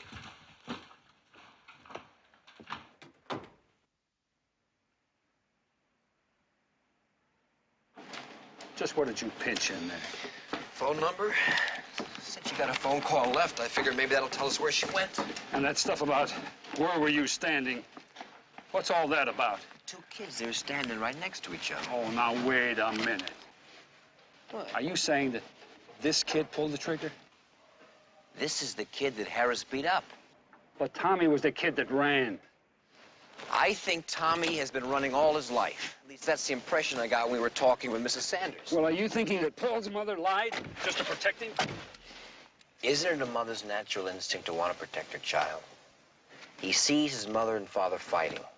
He finally gets a chance to get back at the man that's been beating him up. He picks up the gun and he shoots it. Could be. Well, let's see where this leads us.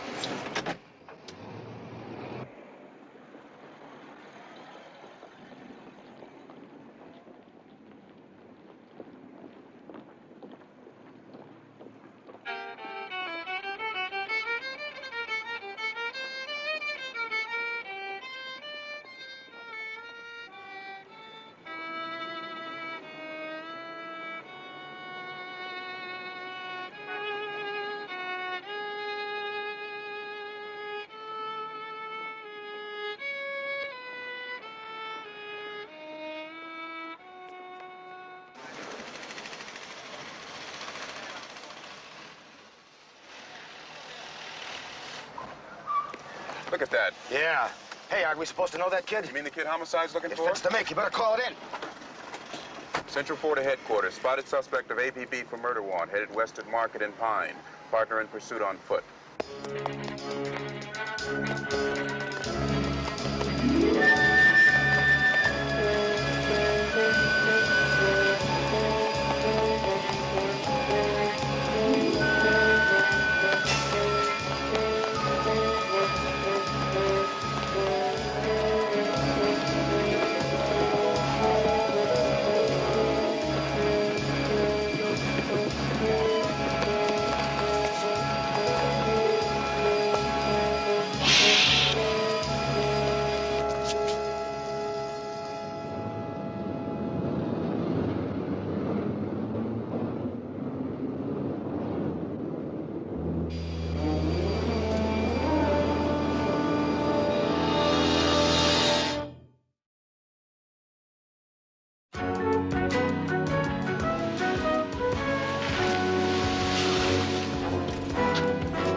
sure this is the place? Yeah, this is the address they gave me.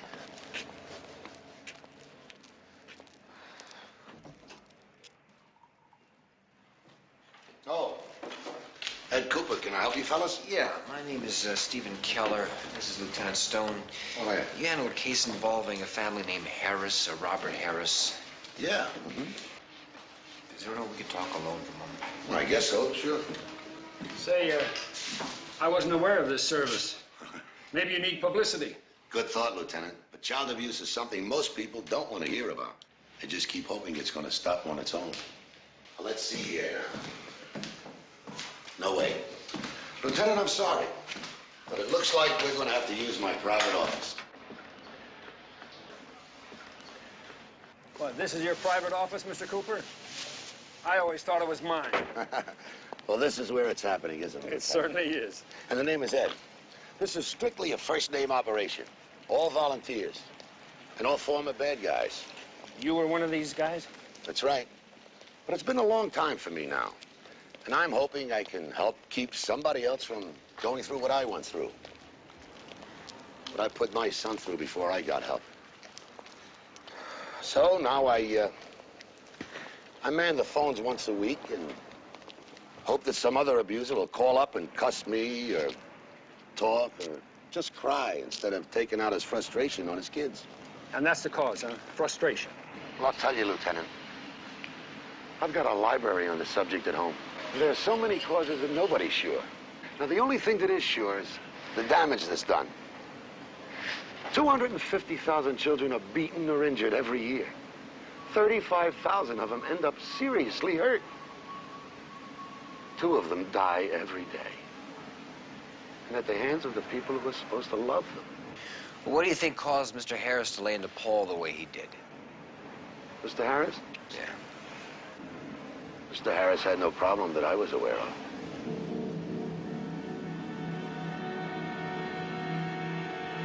Wait a minute. It was her. Paul's mother, it was her. Did she call today? Now listen, Lieutenant. I'm not a doctor. And I know what she told me isn't legally confidential information. But I just wouldn't feel right telling you guys what we talked about. You wouldn't feel right about a 14-year-old boy being accused of murder that he didn't commit. Now, would you, Ed?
We got the call. Where is he? Lost him, Lieutenant.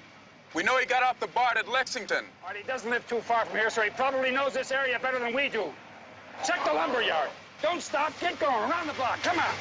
Keep moving. So what do you think? Just keep it moving. I don't want to think. Tommy? Tom? Tommy, are you here?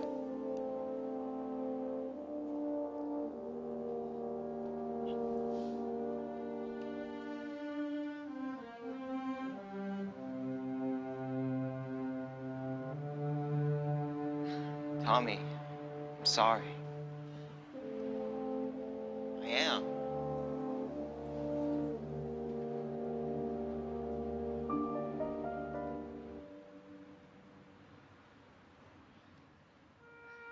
Mom said it would be all right. They wouldn't do anything to you. Tommy, police came to the house again today, just a little while ago. What'd you tell him? Nothing. I couldn't. Not even about this place? No. Tommy, I didn't know what to do. It's okay. I just couldn't tell what really happened. I couldn't. I know. Maybe you just better go now, okay? Are you gonna be all right? Like your mom said, I'll be okay.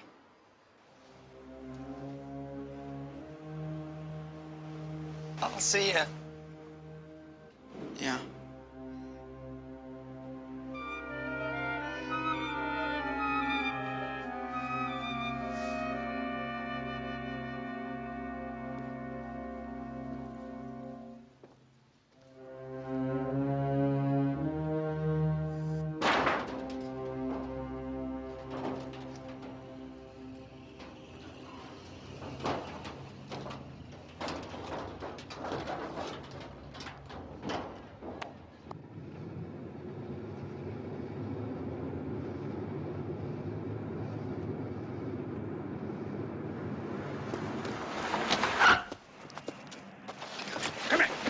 Whoa. Come here, Paul. Now, wait a minute. Hold it. Hold it. Is he inside, Paul? Where's Tommy hiding? Don't hurt him. Please don't hurt him. He didn't do anything. I'll get him.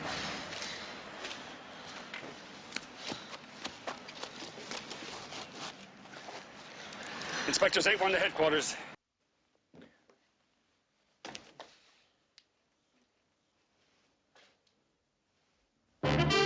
Tommy?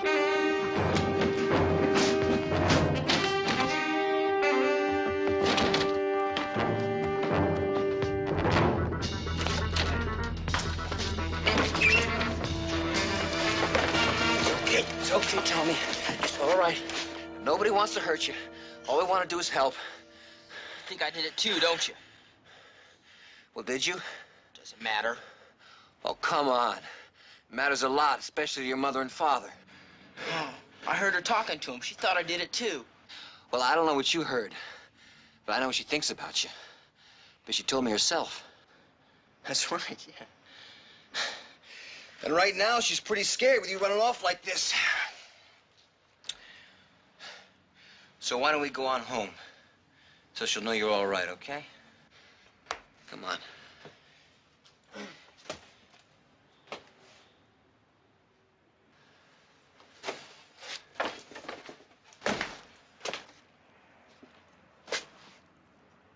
What about Paul?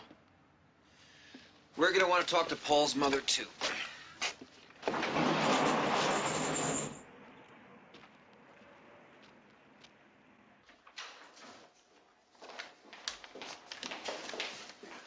Lieutenant, Yes. where is he? Well, he's in there, Steve. We'll wait for him in there.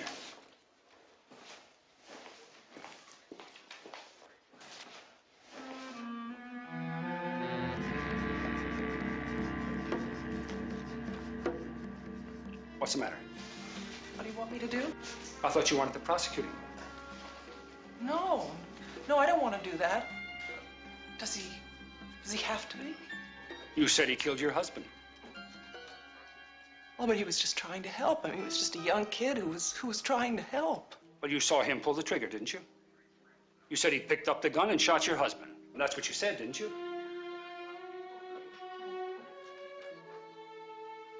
What did he say? Now, you know he said something entirely different. He lied. Did he? Or did you? Isn't that what the Parent-Child Center is trying to help you stop? Lying to yourself and to everybody else?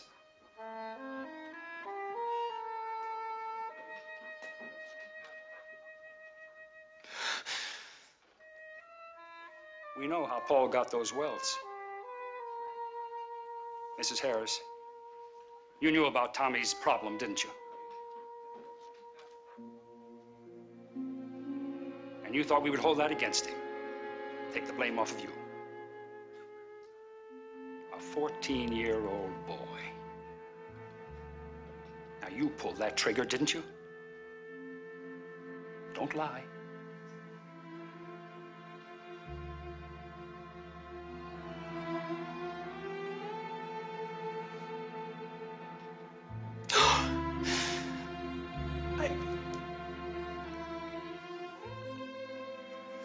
I never meant for him to be hurt.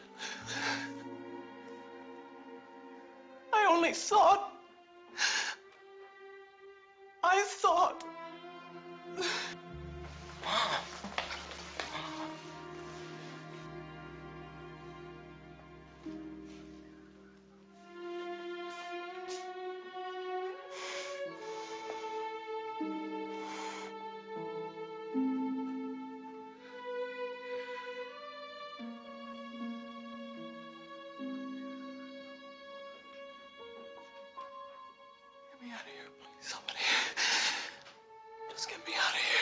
Sekulovic.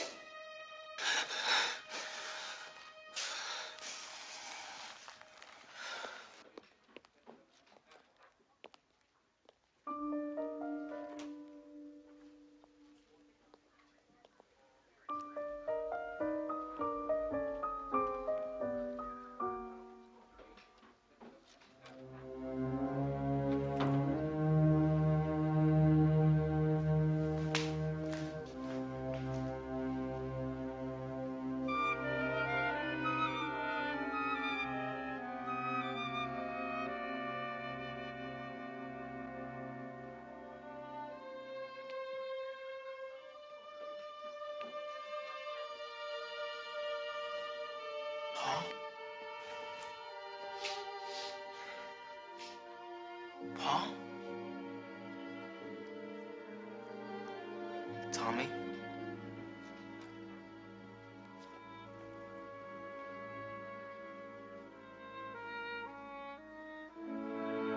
It's okay. Some things are hard.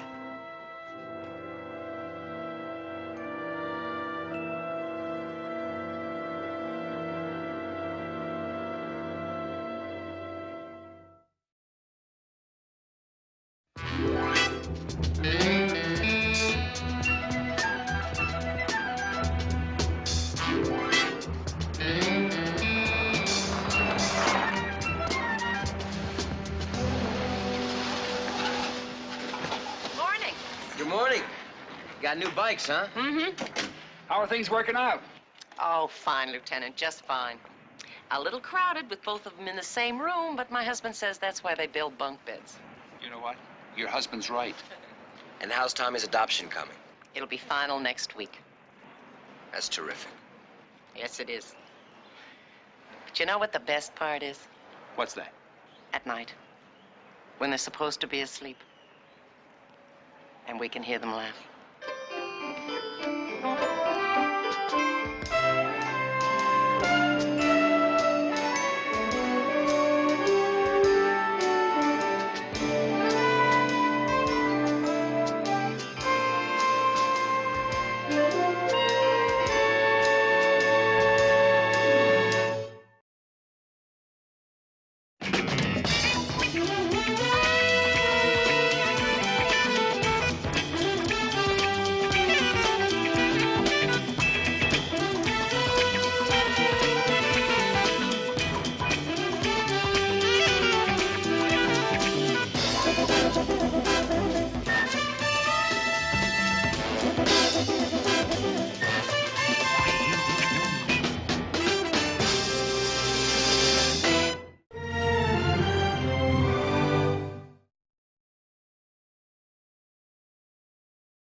Of San Francisco, a Quinn Martin production, starring Karl Malden, also starring Michael Douglas.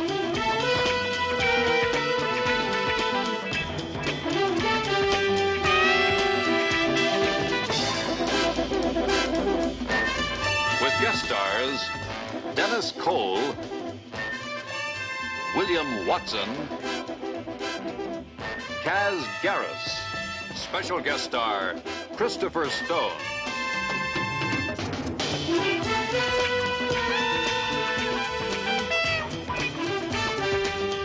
Tonight's episode, Bird of Prey.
Larynx has been crushed. Yeah, it looks it. Must have been pretty strong, whoever he was. No other bruises? Don't seem to be.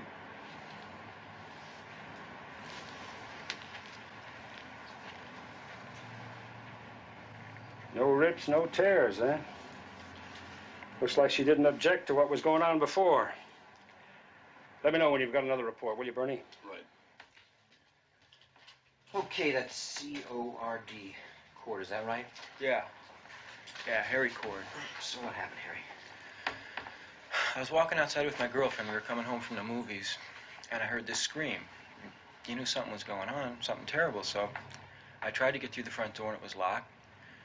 So I climbed up the building. And then this Air Force guy... Wait a minute. An Air Force guy? He had a uniform on? Yeah. But what was he, an airman, non-com, what? So, I don't know for sure. I just saw he had his hands around her throat, so I went through the window and ran at him, and he hit me. Next thing I knew, this man here was waking me up. But you don't remember what rank he had? No, an officer, maybe. I don't remember any stripes. What about his face? Anything that would give us a description? No, nothing good. I'm pretty sure he had blonde hair. How big? I don't know. It's too big for me, I guess.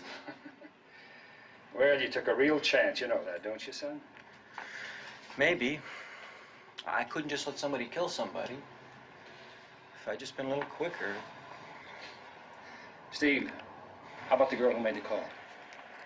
No, that was his girlfriend. Their stories check.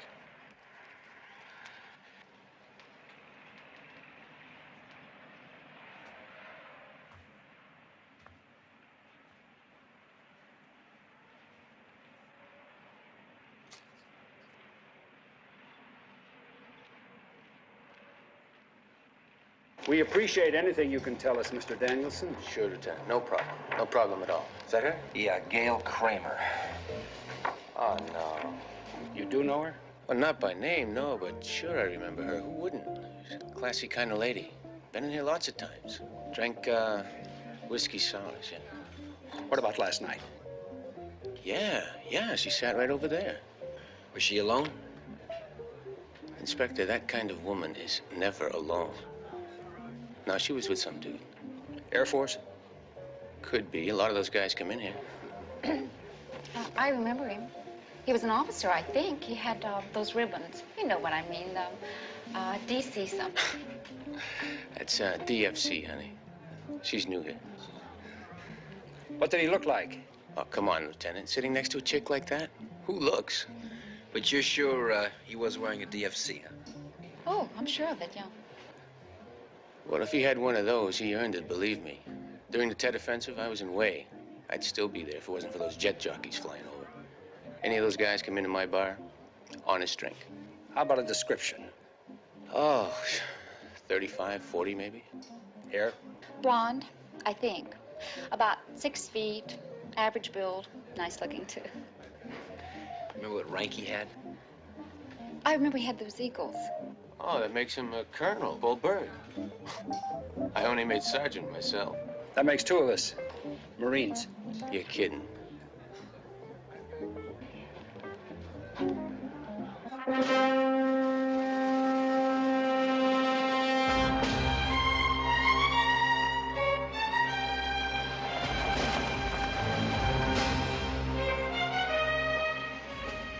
Oh, yes, sir, Inspector. They're expecting you. There's the line you follow, and here's the Air Force Office of Special Investigation.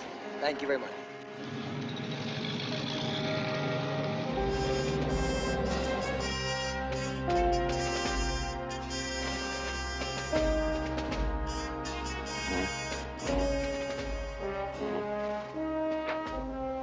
I'll get back to you. Hi. Dick Higgins. Mike Stone? That's right. This is Inspector Keller. How do you do? Hello.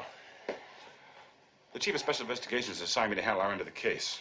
Although I must confess I haven't had that much experience working with civilians. Well, I must confess I haven't had that much experience working with military investigations either.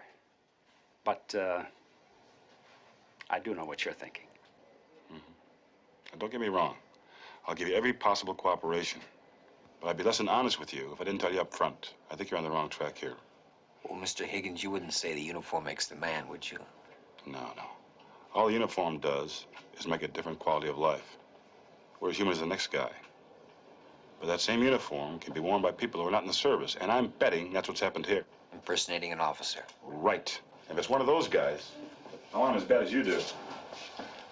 Now, since you called, I sent out a directive to all military police in the San Francisco area, requesting specific ID checks on all Air Force officers. Excuse me.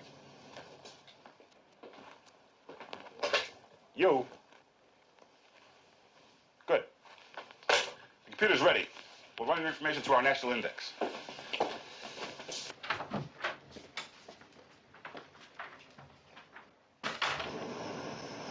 Give this man the information you have and he'll punch it in. The man right here? Right here. Hello. The man's between 30 and 45 years of age. He's 6 feet, blonde hair, 180 to 190 pounds, a full colonel. He's got the DFC. Is that all, sir? Yeah. From officers of that rank, we'll have only a few names, I'm sure. Okay. Maybe he'll do the rest. Now we've got to know their whereabouts at the night of the murder. The computer can't help us there, sir. Well, I'd like a list of those names. From now on, legwork. 2 men stationed at McClellan. Peter Johnson, Karl Abel. Both colonels, both master descriptions. And both these guys were off the base at the time of the murder. They were. Yeah, I want to talk to them. Not just yet. Well, now, wait a minute. Yeah, I know. I promise full cooperation, you're going to get it. But hear me out first, okay? Okay. These are not ordinary men. Peter Johnson, an ace in Korea at 22. Shot down and wounded in Nam. Abel, the same thing. A POW for 5 years. I think you can see why I don't want them dragged in for questioning like any common criminal might. Yeah, I can see that. But I think you ought to know what we came up with, too. All right. We put our own computer to work, and it came up with something that, well, looks like a small epidemic. Take a look at those. All attractive, all about the same age, and all killed the same way. Strangled by an unknown assailant. All here in San Francisco? No, one in San Francisco, the other in Oakland, the third was down the peninsula. And the kicker is the girl from Oakland was seen going out twice with a guy in uniform. Air Force? Mm-hmm. Full colonel. And a friend of hers says that she's positive the guy was stationed at your base. But no name. No prints either in all 3 of the cases. Well, then there's nothing positive to point directly to either of these 2 men. Not yet. But I'm still going to want a complete profile on both of them. You'll get it. Oh, and Mike, as I said before, It could be that someone from the base is the man. But if it's either of these two, let's make sure which one and spare the other. Fair enough? Fair enough.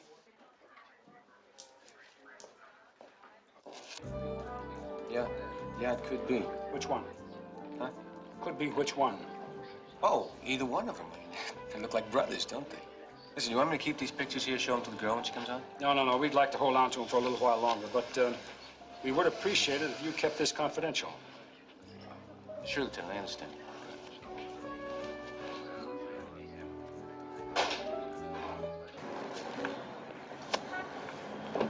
Well, now what? I don't know.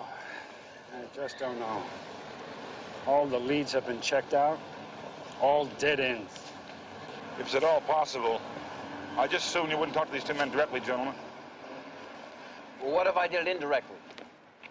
Well, you know, I did air ROTC at Berkeley. Got a few hours in T-33. I could at least talk their game. That's right, you did. I think it's a good idea, sure. Sure?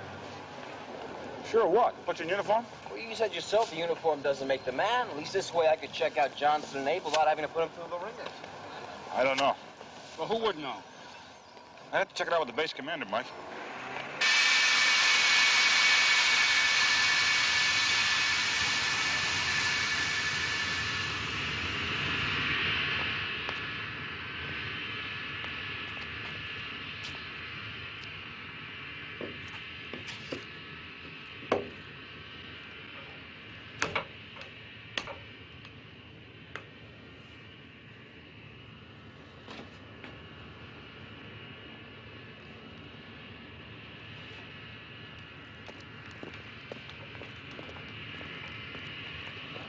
Colonel Johnson?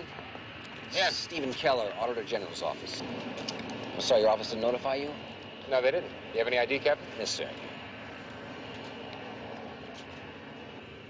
Auditor General's office? Yes, I'm afraid your special project's being audited. See, Congress has gotten kind of tight since the C5A project, and our investigations, well, they help finance the good ones and weed out the bad ones. Okay, if you want to talk, make it lunch at the officers' club. Say 1,300 hours. Yes, sir.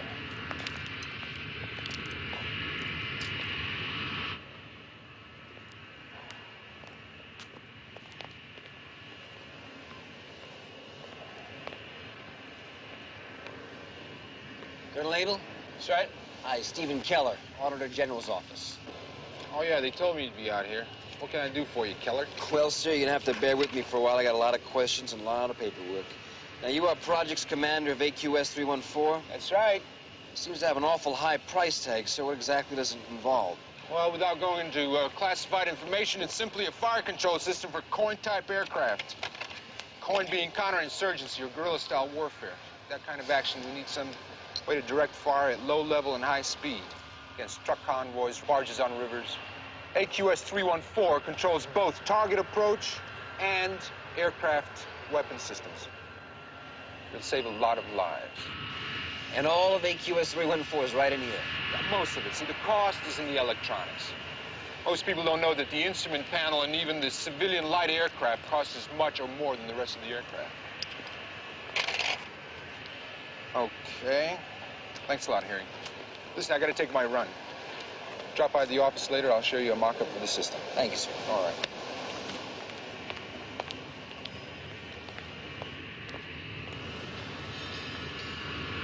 Talk about money, Congress, and appropriations. That doesn't interest me. What I care about is the lifespan of a pilot in combat. That's my responsibility, training. The more a man flies, the better he gets. If we get cut off from fuel allocations, airspace requests, even spare parts, and then our readiness as a nation diminishes. I'll have a club sandwich, please. Make that two. But you don't know if it'll ever be needed. No, nobody knows the answer to that one. Without a high state of readiness, we'll have problems. It's like Cuba when the Russians wanted to move in. Let's face it, we're just like cops. Expensive, useless, sometimes even hated. Until we're needed. I see you have the Vietnam Service Medal. Where were you? Da Nang. When was that? 66, 67. And when all hell broke loose? Yeah. What unit? Well, it was a combat support unit. Support? I thought they were in Tonson Newt. What were you doing in Da Nang? I bounced around a lot, you know. Have adding machine will travel. You spend any time in a jet? Some, yeah. What was that group you were with, the 22nd, 31st? No, it was the 22nd, 37th. Thank you. Well, listen, you want to learn more about the gunnery program? There's only one way.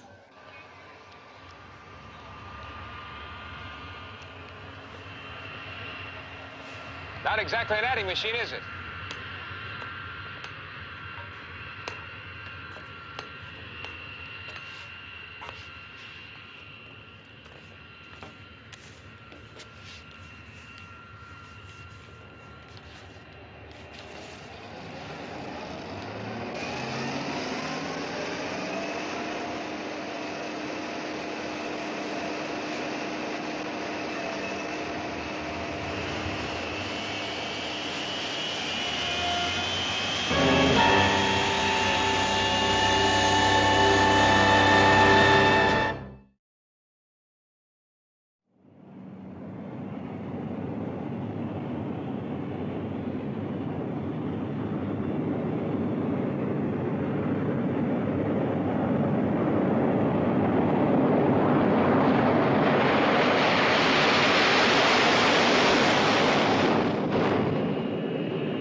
Bird burns kerosene, lots of it.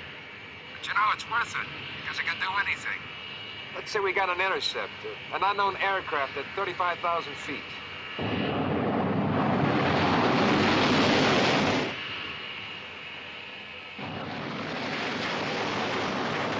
One of the reasons pilots need practice is so they can withstand G-forces. Like any other training. If they're not used to it, it can hurt them.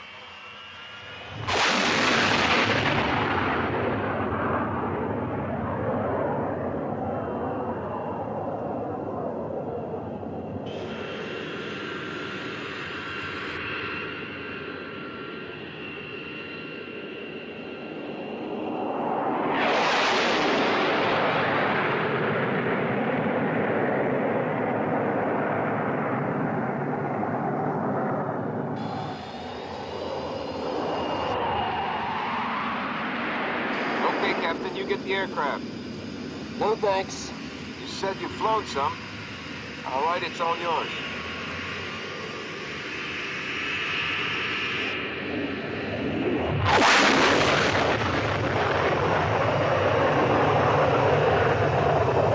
Johnson, you take it. Got it.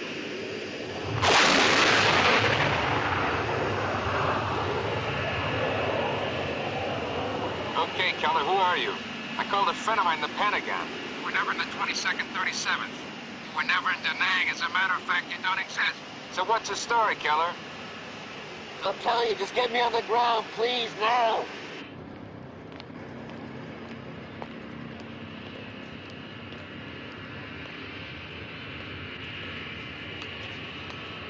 I call it dirty pool. Would you rather get hit between the eyes with suspicion of murder? Have the burden of proof fall upon yourself? No. And you have to understand our responsibility here, Colonel. First, we have to stop the man who did the killing. Second, we have to help him. He's sick. He's in bad shape. Okay. But like I said, I was in Lake Tahoe with a close friend. She'll vouch for it. We'll check it out. In the meantime, the commander wants you to stay on the base. All right. And continue to cooperate with Keller, huh? Sure. Anytime he wants to go flying, all he has to do is say the word.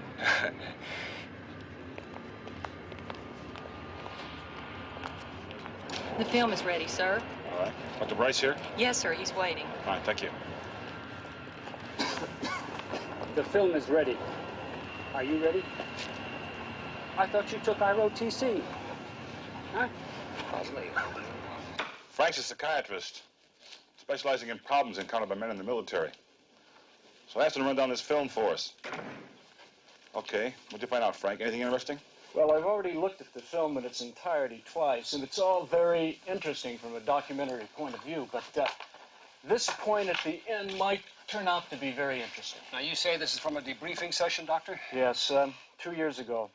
All POWs were debriefed on their return, and those sessions were taped. All right, now this is Abel.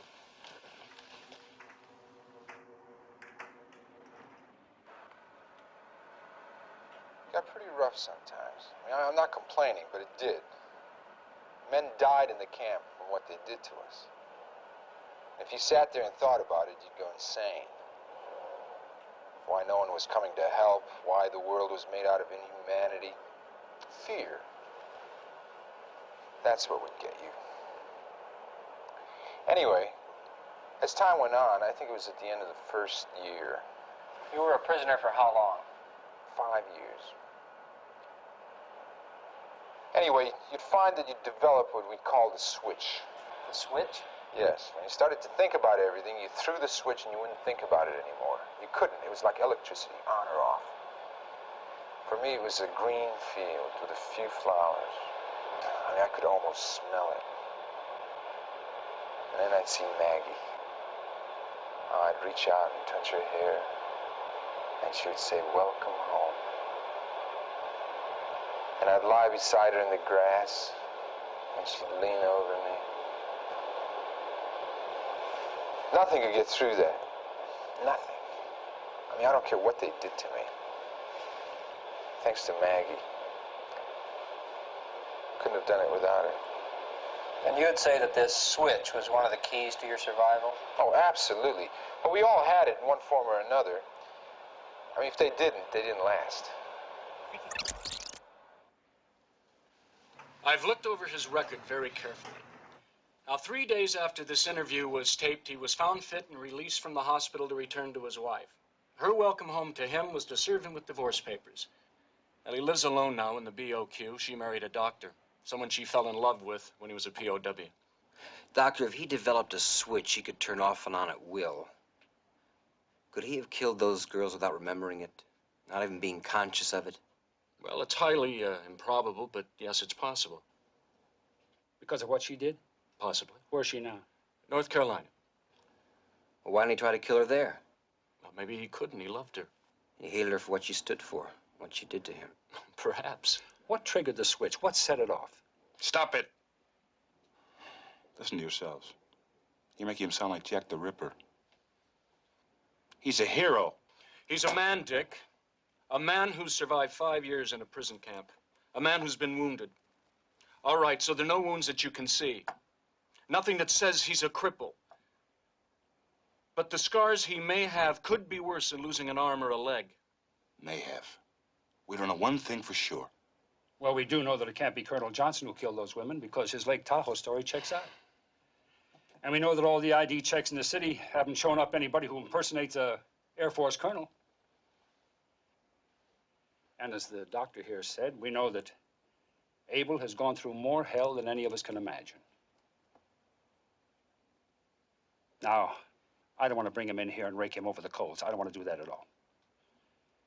But I want to know where he is and what he's doing every waking minute.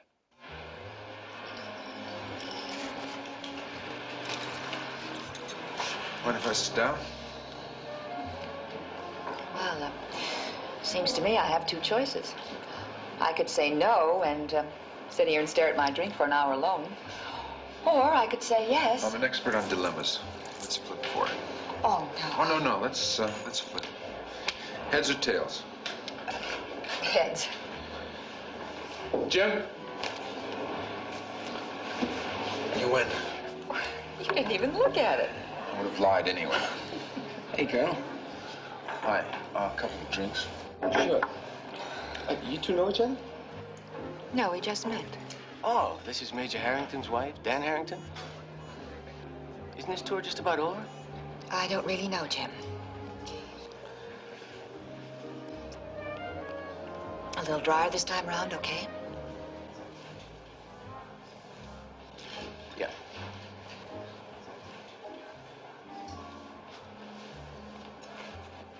And it's Marcia. How about you, Kurt? Do you have a name?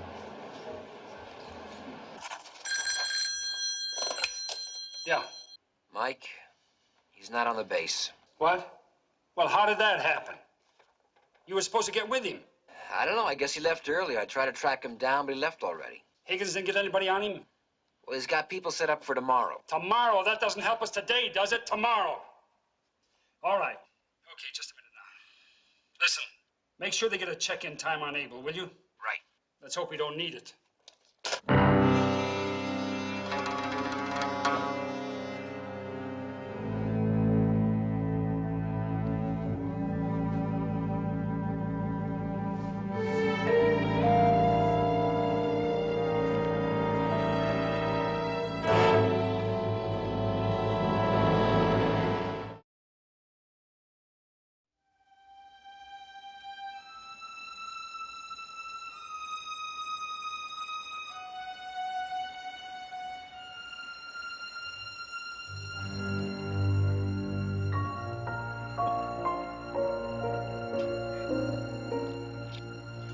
Lieutenant, the lady in the chair is a sister. She came by about 10 o'clock to pick up a victim.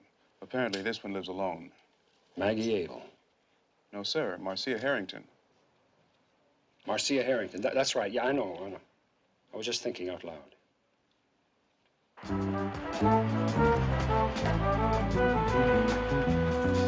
She died between 9 and 10. Abel returned to the base at 23:20. 11:20. That's just about right. That still could be a coincidence. All right. Take a look at these. There's a picture of the latest victim, and here's a picture of Abel's wife.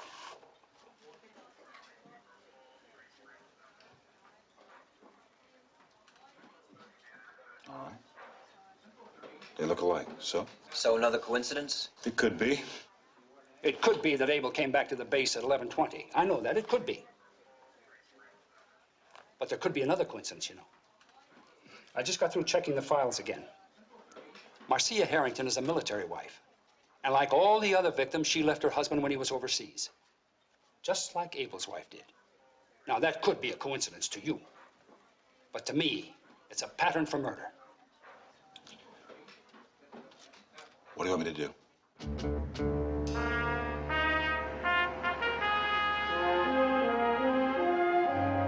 You remember nothing? I remember meeting her at the Graf Zeppelin. I didn't go out with her. At least I don't think I did. Well, you know how it is, Keller. He's pretty stoned. Or is it Keller? Same name, Colonel, just a different ID. Cop? Yes, I work with Lieutenant Stone. You've been working on me. Higgins? I don't have all the answers either, Colonel. It could be the answer is locked up inside you. What are you telling me? I'm some kind of a Jekyll and Hyde? Now, what's wrong with me? What have I done? Colonel, I think there's only one way to get the answers we all need. What's that? I'd like to give you an injection of pentothal. We use it sometimes in accident cases. It helps the mind sort out things that happen too fast for the memory, or which the memory is trying to erase for some reason. You're telling me I'm crazy? No. No, just wounded from the time you were in prison. A wound we couldn't know about till now. And I'd do things without knowing it. Possible. All right, let's go. I loved her. She was with someone else. Why? Why, Maggie? Why couldn't you feel the same way as I do? If I could create you the way I wanted you, that should have been enough for you, too. What is it about women that can't continue without constant reassurance? Who gave us reassurance? For 5 years, we heard nothing. I heard nothing. Had nothing. But it didn't change me. Huh? It did change you, Karl. It changed you. You killed Maggie. Love Maggie. But you put your hands around her throat and you... No, I couldn't. I loved her. Do you know another woman? Marcia Harrington? It's like Maggie. Yes, that's right. You loved her, too. And you killed her. But you went out with her. Don't you remember? She left me like Maggie. She left and I drank to forget. I could never love anybody else. Ever. So, if it's not Abel, it's not Johnson, what do we have? Well, maybe you win that bet after all. An imposter? Looks like that's the only way we've got to go. Oh, wait a minute, we got one more thing. What's that? Those matchbooks from the Graf Zeppelin. The last two victims were there just before they were killed. But we don't know about the other three, do we? Well, let's talk to the bartender. Good idea. Here you are, Colonel. Just like new. Let me look. Yeah, they got it out. Policy Eagles, too. Blood stains are tough, though. Me, I always dress after I shave. So, where you off to now? Middle East.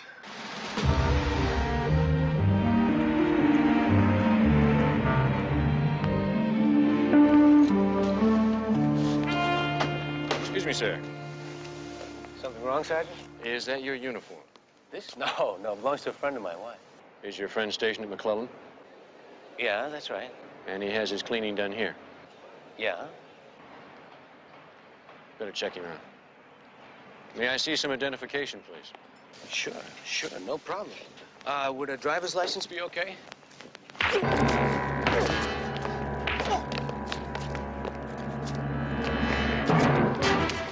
Don't move!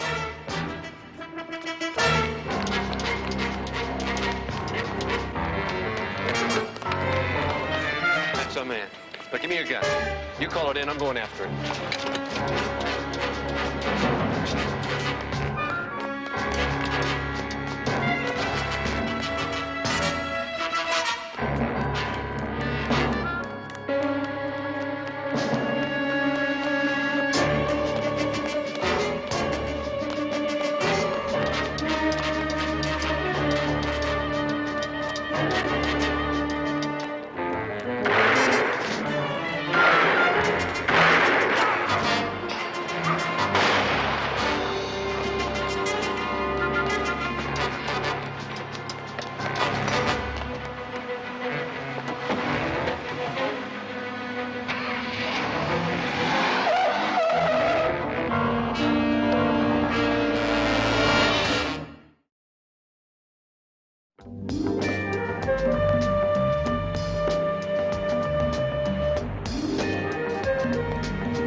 No, not any of them, but then, like I said, I've only been here 3 weeks. This one. I'm sure I've seen her. Anybody with her? No one in particular. But she used to come in here when I was managing at night. What about the other two? No, I don't remember them. Maybe Jim will. He's got an eye for the girls, especially the married one. Does she mean your bartender, Danielson? Yes. Is he here now? No, it's his day off. I wonder if we could have his home address. Oh, sure. Yeah, it's in my office. It's for you, Lieutenant. It's Mr. Higgins. Yeah. Judy, about Danielson, what do you mean, especially the married ones? Oh, nothing, I guess. What, do you have some kind of hang-up or what? Well, you always seem to like the retreads. I mean, if she wore a ring and had any interest in planes, that was it. He'd come unglued.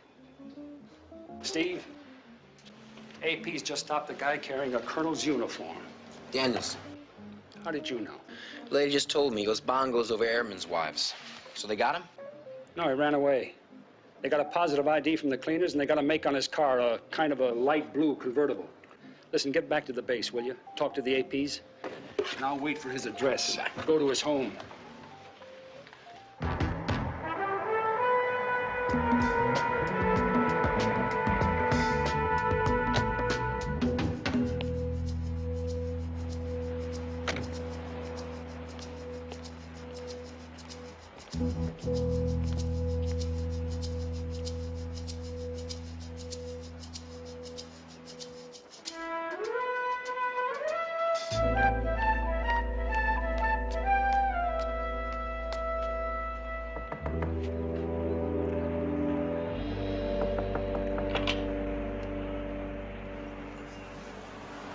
Oh. I'm Lieutenant Stone, San Francisco Police Department.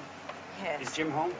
No, he isn't. Is something wrong? No, I talked to him before at the place where he works. I wanted to ask him a few more questions, that's all. Oh, I see. Well, he just went into town to run some errands. He ought to be back straight away. Would you care to wait? Thank you. Could I get you some coffee, Lieutenant? No. I've got some perky. No, thanks.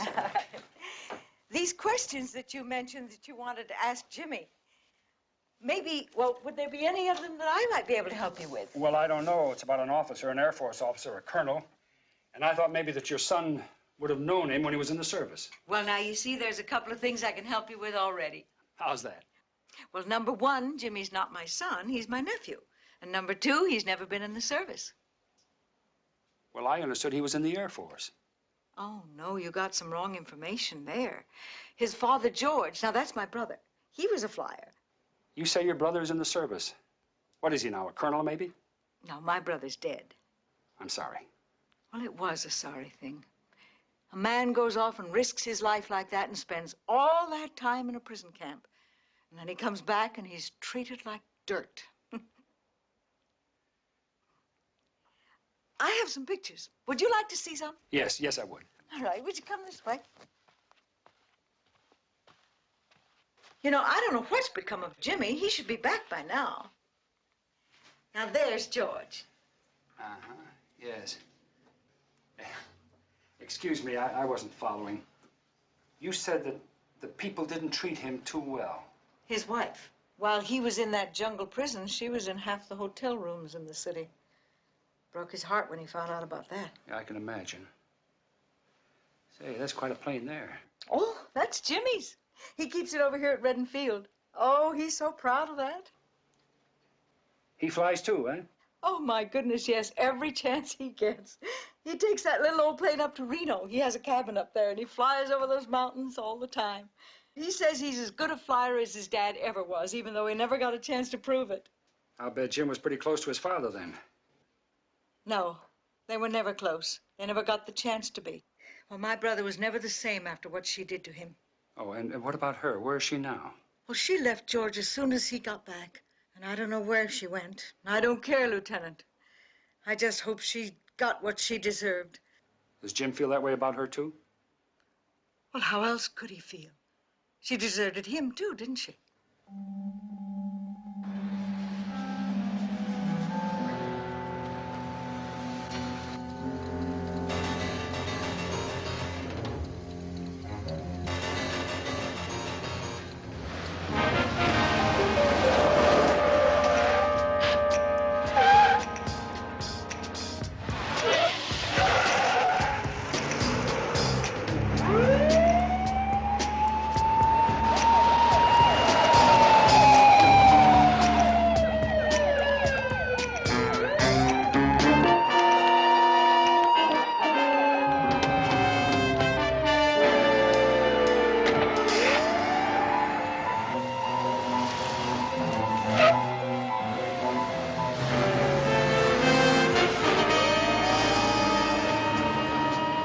Suspect now headed north on Lincoln Avenue, approaching La Paz.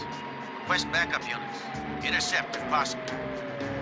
Inspectors 8-1 to headquarters. I'm right on Central 2's tail. I believe suspect is heading for Redden Field. Has a plane there. Alert airfield to prevent him from taking off.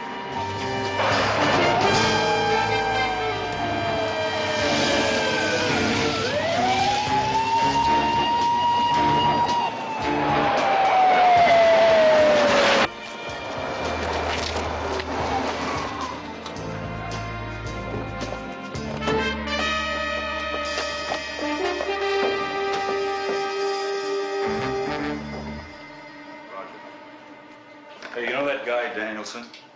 With the biplane? Yeah, we just got a message. The police want him. If he puts in for takeoff, don't clear him.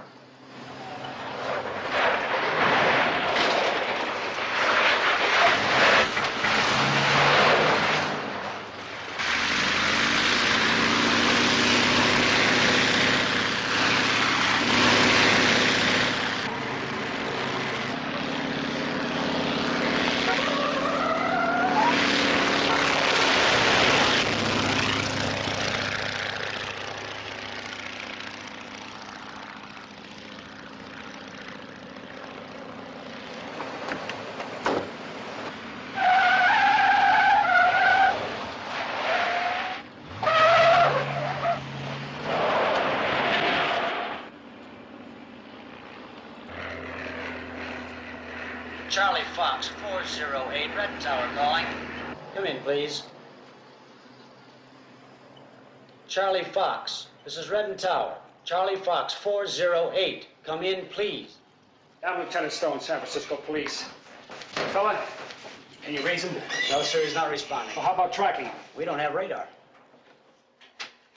Can you get me McClellan Air Base? Higgins. How long ago? Just now. Listen, he's flying one of those two-wing planes, you know? Can you track him?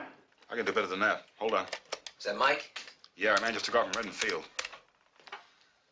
This is Higgins, OSI. Give me base ops, emergency. Hurry it up.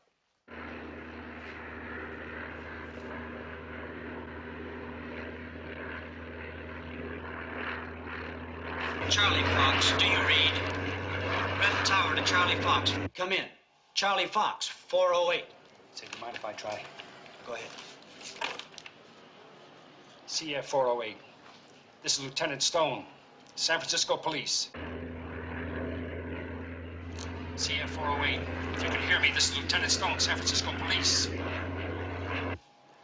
Danielson, if you can hear me, think this over, will you? You need help, son. Bring the plane in. You can't escape. Danielson, do you hear me?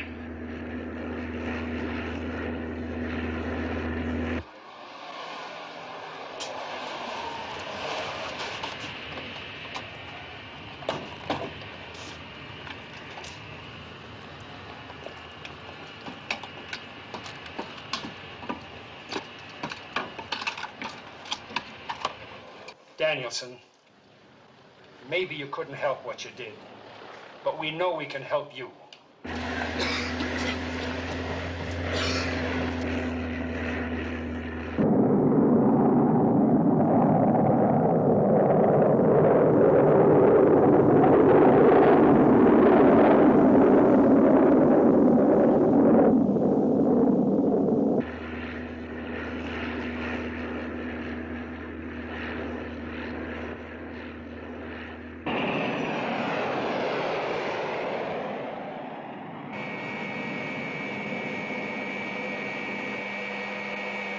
Delta 1 to control. I have CF 408 in sight. I'm leaving 40 for 20. Roger, Delta 1. Is there any way we can talk to him? Yeah. You're on, Inspector. Danielson, this is Inspector Keller. Danielson, can you hear me? This is Inspector Keller. Steve, Mike, do you have him? We got him in sight, Mike.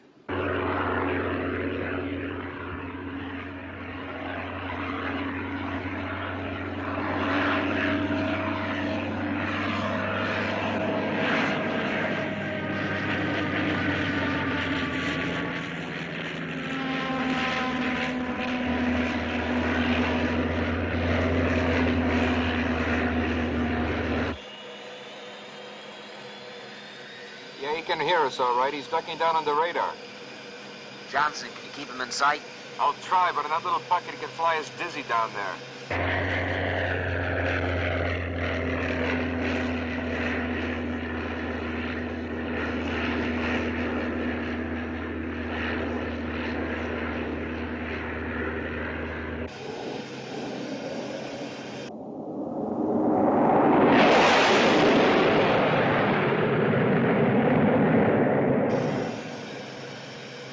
We lost him. Steve, what happened? He ducked into a canyon, Mike. We can't find him. Which way is he headed? I don't know. I'm going to turn around up here myself, Mike. I don't know. This is Colonel Johnson, Lieutenant. I read 40 degrees toward Reno. Colonel Johnson, you said toward Reno, huh? Roger. Are you sure he's listening to us? Yeah, he hears us all right.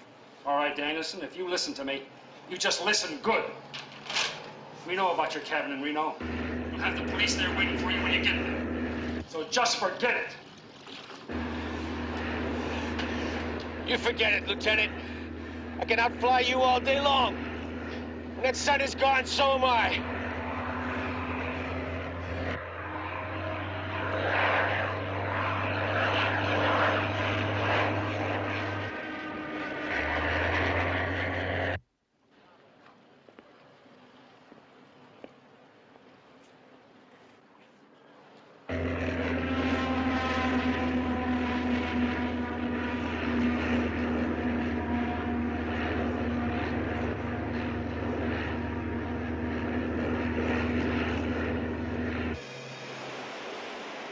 He's about out of canyon. He's got to come up for air sometime. If my timing is right, I think I can give him some.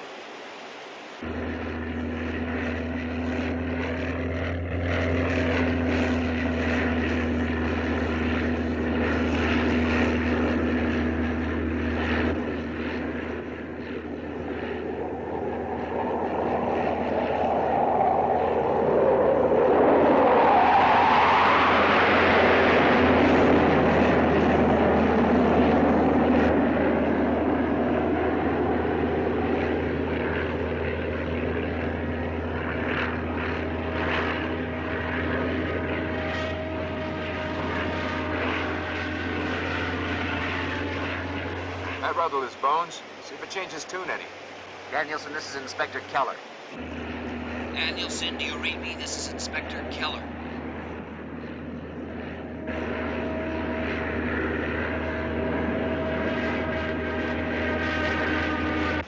He's in trouble. Danielson? Pull it out.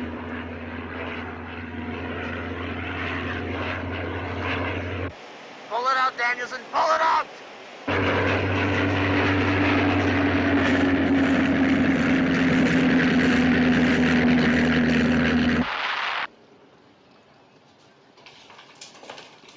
Steve? Mike? What happened?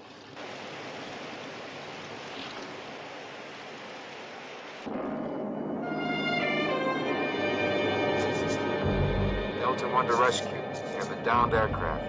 Location is 140 for 25, channel 106. Repeat, Delta 1 to rescue. We have a downed aircraft.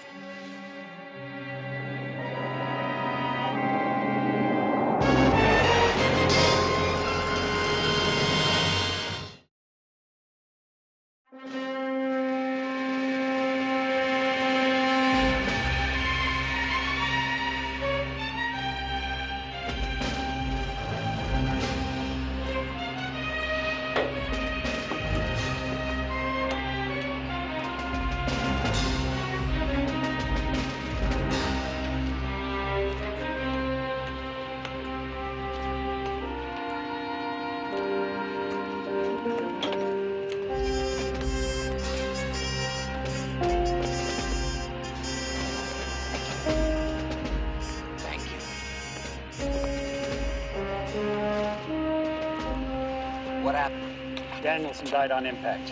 Yeah, figures. The whole thing disintegrated when it hit. Strange, isn't it? A guy like Danielson wanted to be a hero all his life, ends up insane. While a guy like Abel, who thinks he might be going insane because of what made him a hero. Do you know what I'm talking about? No, I don't, but I got a little battle fatigue, you know, so let me just get the gear off and I'll drive us home. Well, did you ever ask yourself why one man's dream is another man's nightmare? Yes, I've asked myself. And? And I'll drive the car home, okay? What are you talking about? You drive the car home. Listen, haven't you ever heard of RHIP? What? RHIP. Rank has its privileges. You're a captain today. Captains don't drive lieutenants. Lieutenants drive captains. All right. I'm ready. I said today. Tomorrow's a different story. So enjoy it while you can, my boy. Because tomorrow comes awfully fast.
The Streets of San Francisco, a Quinn Martin production. Starring Carl Malden, Also starring Michael Douglas.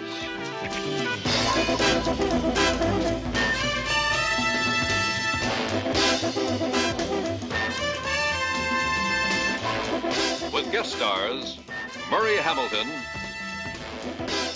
Bird de Benning,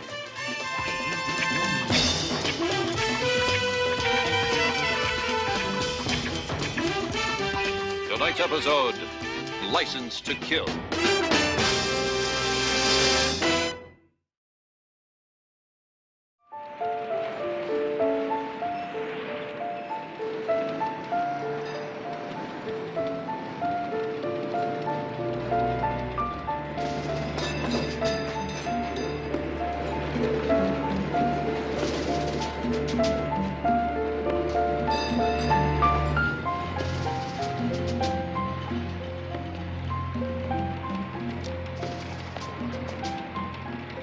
That's him.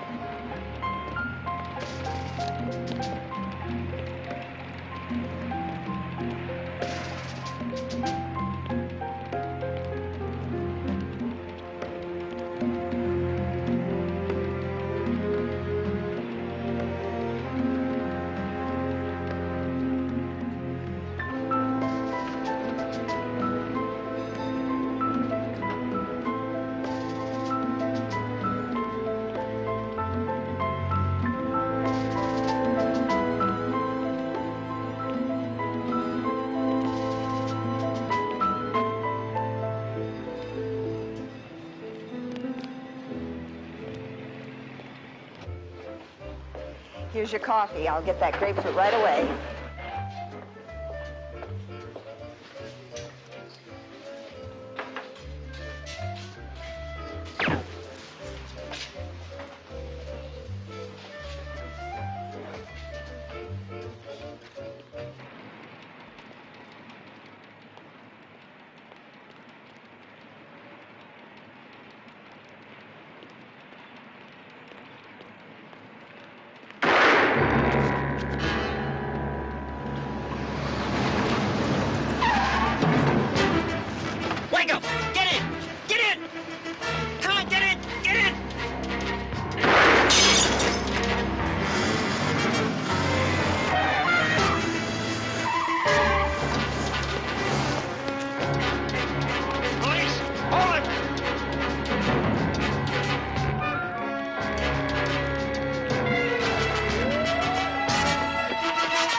In a black car. It just took off that way. I'll take this end. You try to pick up the car.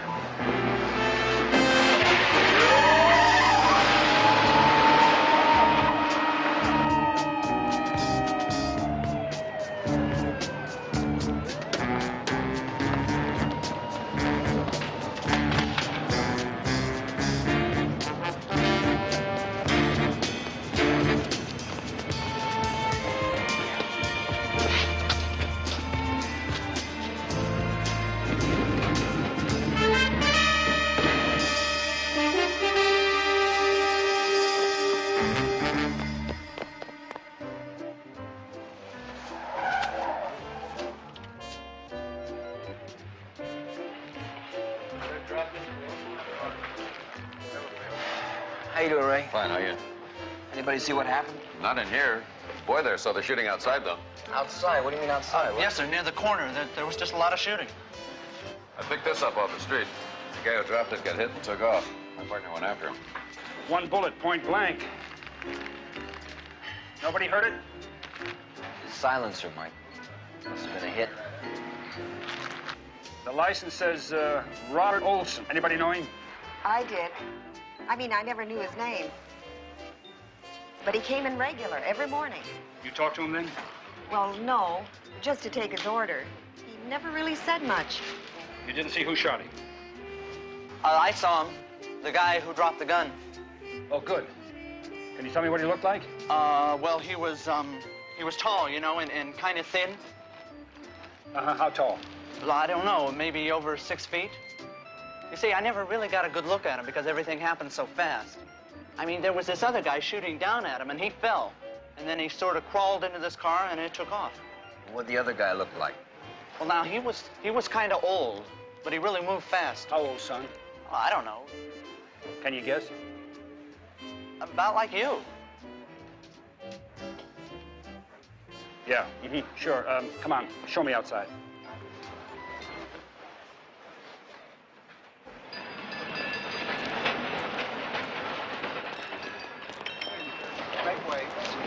The one who was doing all the shooting was up over there, and the guy crossed the street, and this is where he got shot, right here.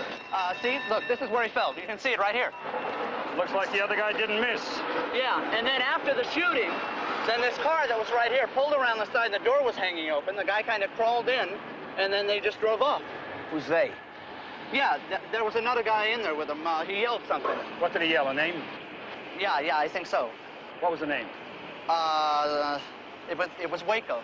That was it. Yeah, he yelled, "Waco, get in." Waco? Yes. You sure that's what he said? Yeah, I'm sure. Does that mean something? Yeah, maybe. Lieutenant, I'm Officer Mapes. I tried to collar the guy that was doing all the shooting, but I lost him. Describe him. He's not too tall, stocky. Check top coat, gray hat, black shoes. I never saw his face. All right, I want a full report. What's your name, son? Eddie Myers. Well, do you mind giving your name and address to this officer? We may want to talk to you again later. Yeah, sure. Come on, let's check out those prints. Think you know who they belong to? I'll bet on it. Well, that's a break. She's got a good idea then on who pulled the trigger. What makes you say that? Well, if he's as old as you are... Okay, that's not being very kind.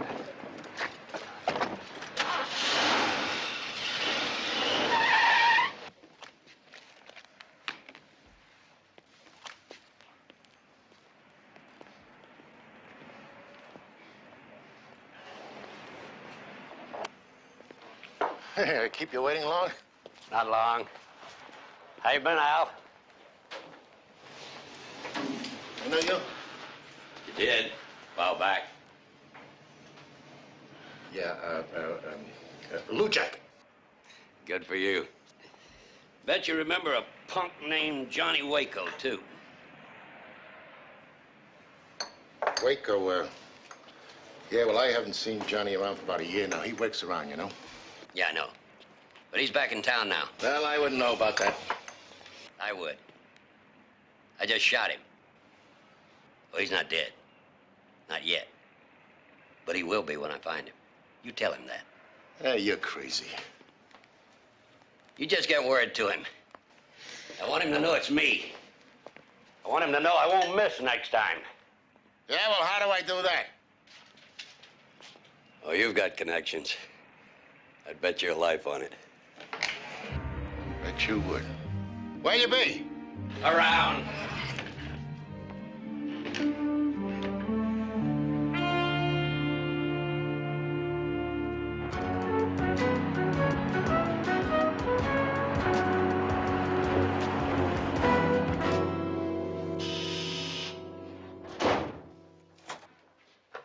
Yeah.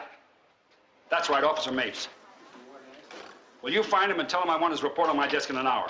What have you got? I got the yellow sheet on Johnny Waco. Just like you said, it is a long one. No prints on the gun? Like you said, yeah. FBI's got a warrant on him, too. This guy's got 13 suspected hits, 3 in California. Last address is in L.A. Well, what's he doing here? Well, I did a little cross-check. It turns out he's been working for a Merle Jackson over in Oakland. And the dead man? That ties to. He was a bag man for Jackson, was doing a little skimming, and... Mm-hmm. That all fits. Well, doesn't fit why someone shot Waco. Well, that could be the setup. What, Jackson hires Waco to kill Olson and he kills Waco? Sure, it's been done before. Yeah, bullets are cheaper than money. And nobody talks from the grave. Huh? Yeah. It was a setup. Now, take it easy, Johnny. I'm telling you that Jackson doesn't operate that way. Would I come here with your money if he tried to double-cross you? Sure. When you found out I wasn't dead. No, that's just not true. Now, what do I have to do to prove it to you? I'll tell you what you have to do. First, you got to get me a place to stay. And then, you got to get me a doctor. Right. I'll get right on it. Yeah. You do that. You do that. And you go with him. You do what you have to do. You find out who pulled that trigger. Go on. Johnny, everything's gonna be all right, okay?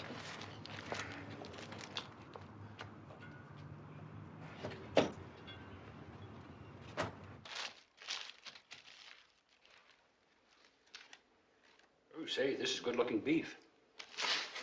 You say so. What's the matter, no more mustard? Well, if it's so good, what do you need mustard for? I said it was good-looking. I didn't say how good tasting. Pretty good. What does DMV have to say about that black sedan our guy followed? Stolen. Figures. What about Merle Jackson? Oakland says he's out of town. But then his lawyer is in. The guy's name is Andrews. Well, you figure he's the bag man? Maybe. What about the guy that dropped Waco? Well, I keep drawing a blank on that one. I keep figuring... Barney. Barney, come on in. I want you to meet somebody. New partner, meet old partner. Hey, Barney, Steve Keller. Nice to meet you. Same here, Steve. Gotta tell you, I've heard a lot of things about Barney Luchak.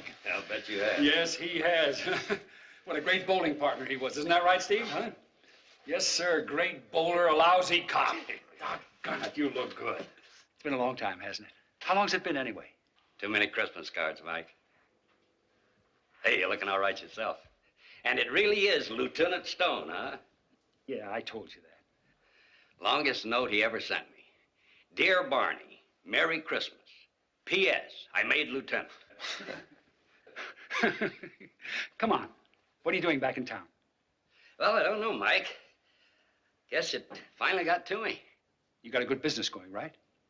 Yeah, sure. But you know the kind of cases a private investigator gets. And it's kept me hopping. Town to town, room to room. Guess I just got homesick. You gonna stay here for good now? I hope so.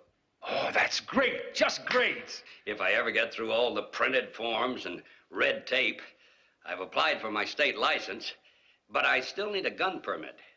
You got any pull, Lieutenant? He doesn't have any pull. I do. I'll get your papers to you. Hey, I'd appreciate that, Steve. Your report's on files, isn't it, with your prints?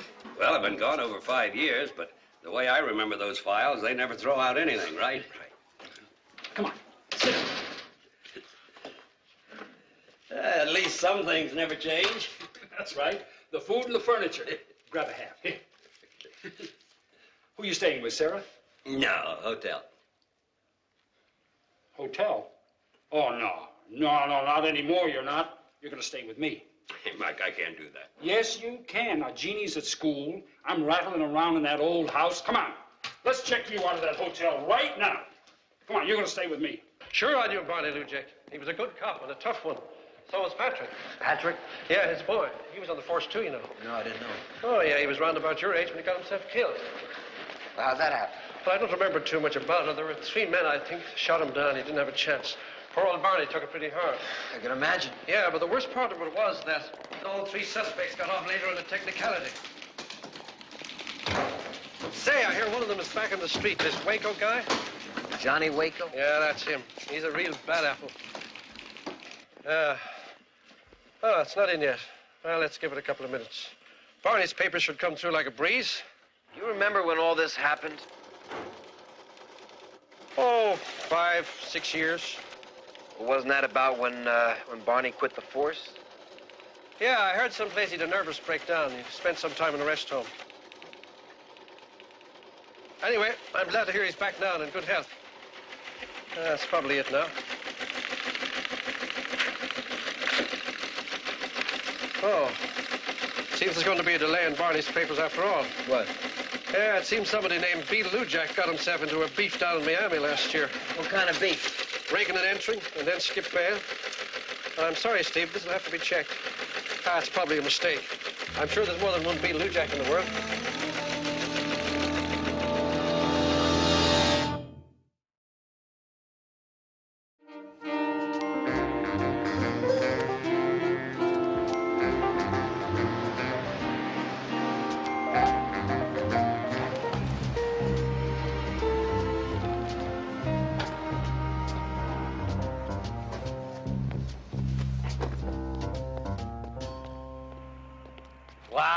What? Memories. Yeah, we did have some good times together, didn't we? Hey, Mike. Yeah. What happened to the roses? Helen and I planted them right there. I don't know. They caught some kind of rot, and I worked on them and worked on them. Couldn't keep them alive. That's a shame. But then things die. Not with you around, they don't. You've got a green thumb. Tell me, you still garden? No, not anymore.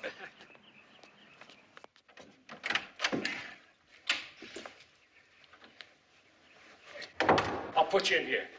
Oh, good. I'm glad you kept the house.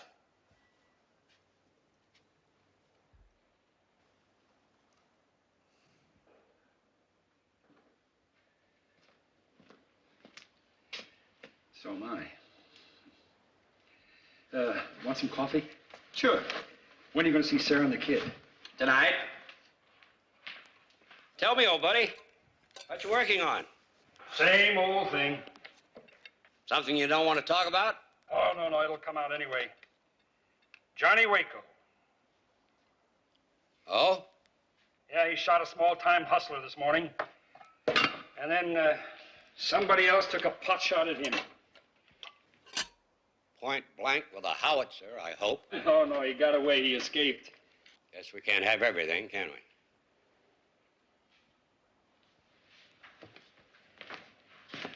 Barney, I want Waco to get his just as much as anybody. You know that.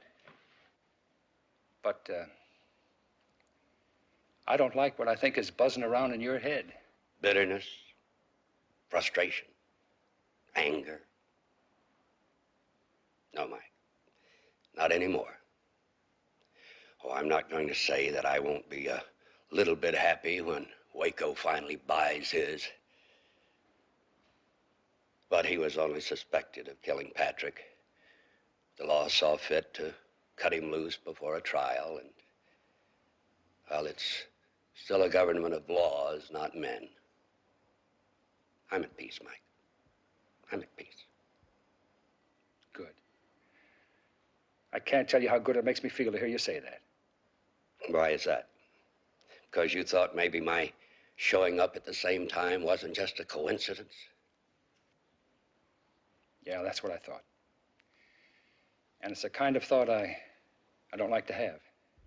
Just one you couldn't help. Like you never could help burning the coffee. Oh, yeah. Oh!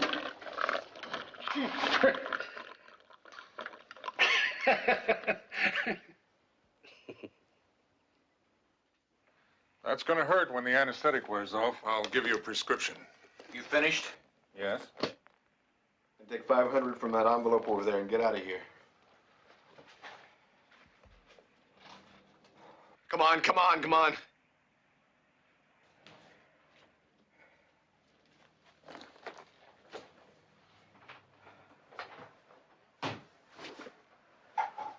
Hey, Johnny. I got something for you. A friend of mine, a bartender, said somebody came in looking for you. What did you get a name? Used to be a cop, name of Lou Jack. Lou Jack. Yeah. You know him? Oh, Lou Jack, that crazy old man. All these years and he's still tracking me. All right. You find out where he's living.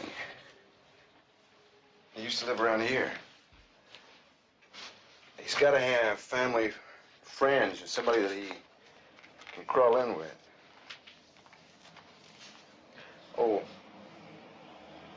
And you get me a rifle? Hey, Johnny, you know I'd do just about anything for you, but that guy's got family, okay?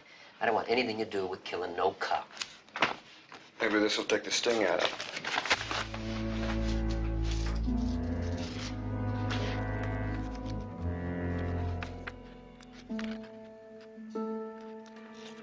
I get half? That's right. You buy whatever information you need. The rest is yours. You want him bad. He's already killed 2 of my buddies, and I'm not going to be number 3. Hey, what did I tell you, huh? Good. You need a 6 just to stay in this game. Well, just watch me. All right. So how long will I have to wait? What, the permit? Should probably be ready in the morning. Just running a print check. Pulled my prints out of my old file, did you? Yeah. Good. And you'll get the match tomorrow? Hope so. That's good. Real good. Sorry to put you to all the trouble. Oh, no trouble. Hey, come on up there. Roll it before it hatches.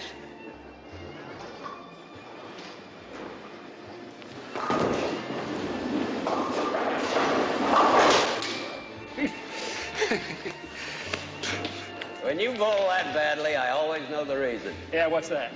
Your head's still in the office. Oh, is that so? Well, let's bowl another line just to prove that you're wrong. No, not me. Not me either. Both of you, huh?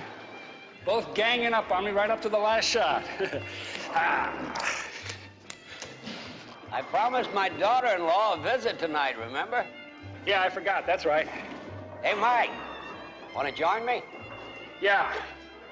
Yeah, I'd like that. I haven't seen Sarah and your grandson in years. We'll take a cab. No, I'll drive the car. I just want to see how you handle this in the clutch. That's me, Mr. Clutch. Barney, watch him and weep. Mr.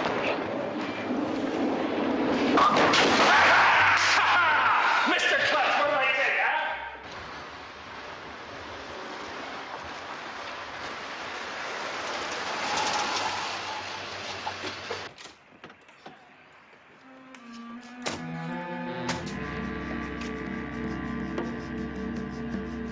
Come on, you're invited. No thanks. I think I'm gonna listen to the 49ers game. Suit yourself. Okay.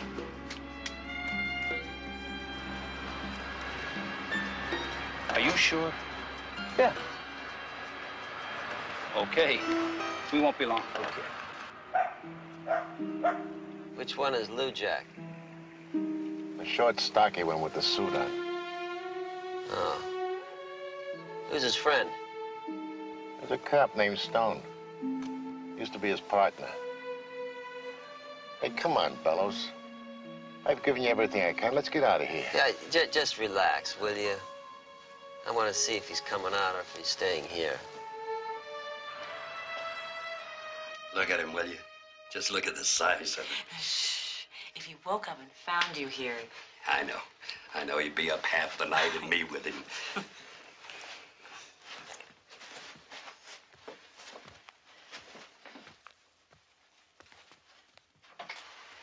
You have a fine-looking boy, Sarah. Thank you. But I hate to think of the trouble there'll be if his grandfather doesn't stop spoiling him. Do you really think you can stop him? No, but there are limits.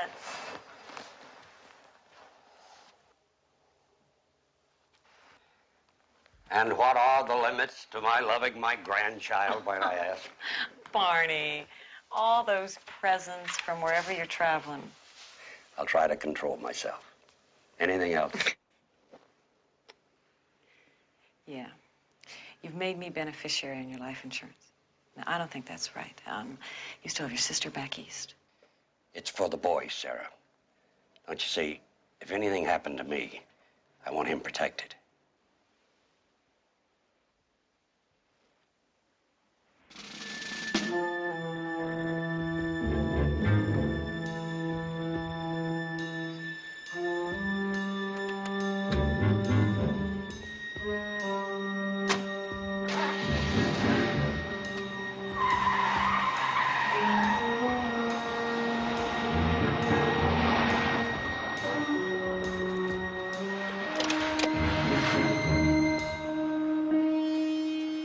Just coming to see what happened to you.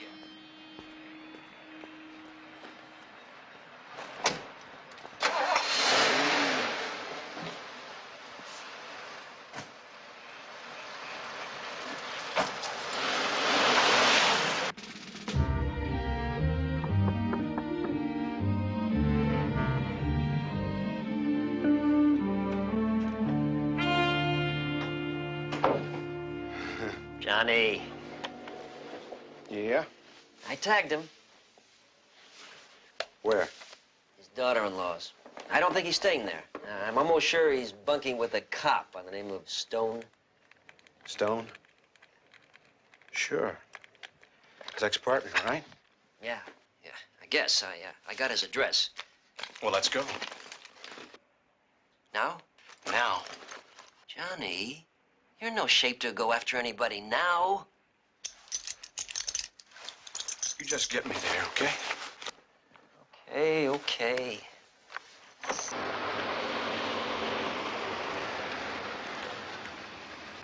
Thanks, Steve. Maybe I'll see you tomorrow. Right. I'll just be a second, Barney. Oh, here's the keys. Good.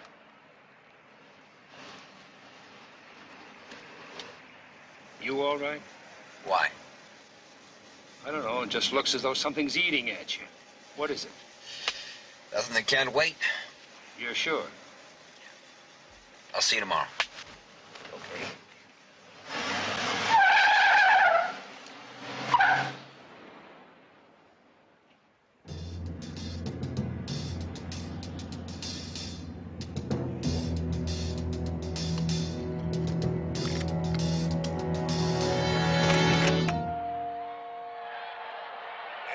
Over the right side.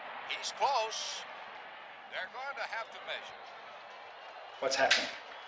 Third down and inches.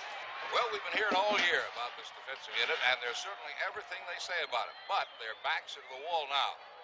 Okay, there's the measure. Is that better? It is Yeah, third good. down and maybe 6 inches, about half the length of the football. I'll bet you 5 that they blow it. No way. Okay, what do you do now? You got 6 inches to go. The whole stadium. I'll bet you another 5 that they give it to But Jensen, Coach Gerhardt is and he loses thinking 3 about what yards. he's up against. Oh, sure. That is the toughest.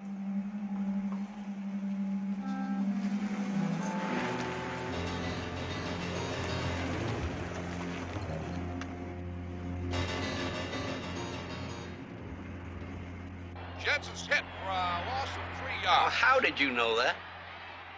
Heard it on the radio yesterday.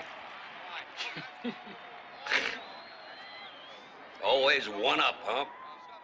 Listen, grab yourself a sandwich. Don't wait for me to ask you. Since you know how this thing turned out, no use watching it any longer. Barney, why did you come back? I told you. No, I mean at this particular time. I don't know. It's been building up in me for a long time.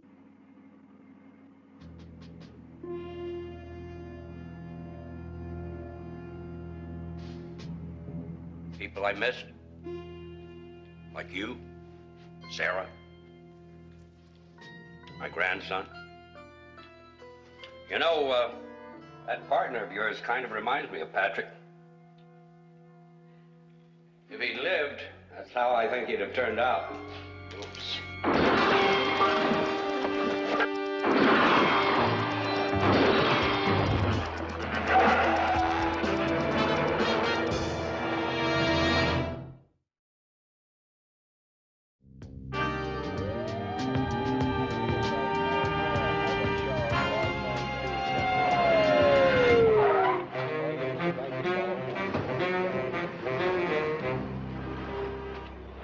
I told you before we didn't see anything.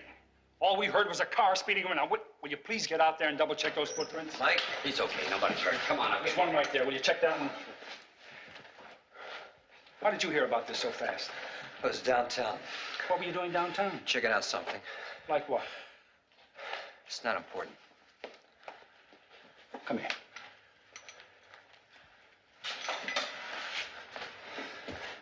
Neither are football scores to you, but you checked them out tonight, didn't you? What are you doing? Babysitting an old man? Come on, cough it up. What is it?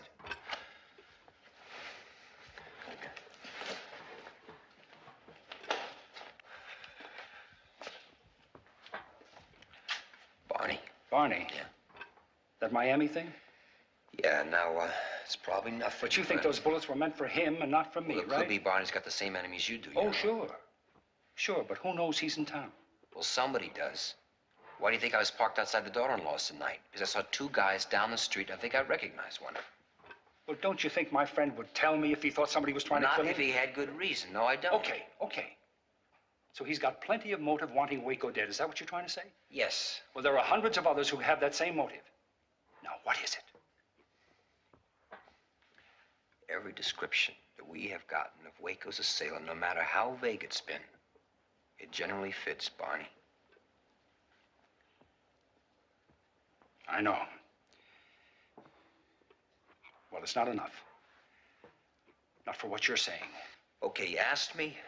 I told you. I'm glad you're okay, and I'll see you tomorrow.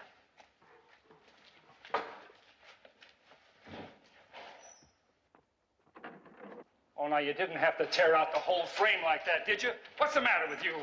Nothing outside, Mike. You want a couple men left out front? No, there's no need for that. Whatever you say. Thanks, fellas. Yeah, thanks a lot, fellas. Look, I'm sorry this had to happen while you're here. Hey, better me than Jeannie. Yeah, I guess so. Does this make any sense to you? Why don't we talk it out? We used to strip things down pretty good together. Okay, talk. Who am I a threat to? Maybe you're not a threat. Maybe somebody just hates your beautiful face. Who? People you put in prison. Anybody in particular been released recently?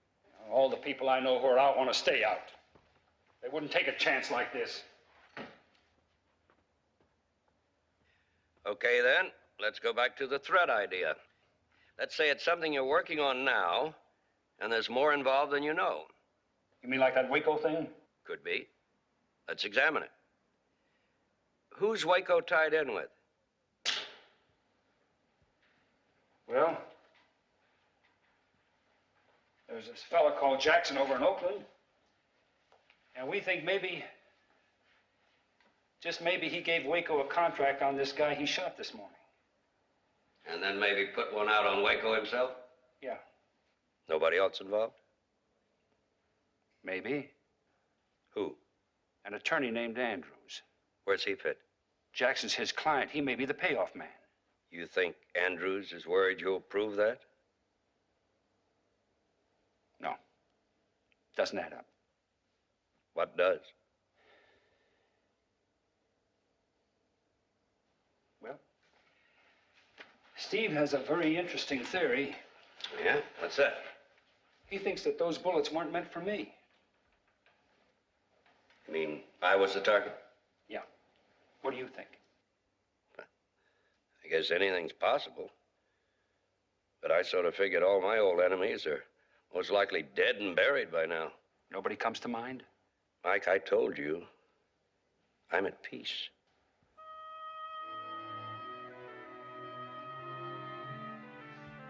That's good.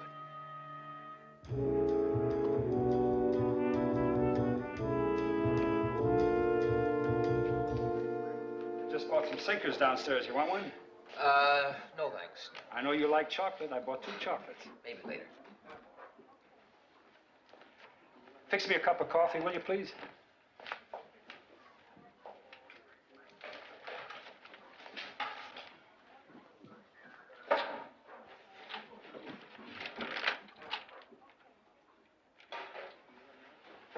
Listen, I'm sorry I got sore last night. Oh, that's okay. No, it isn't. Close the door.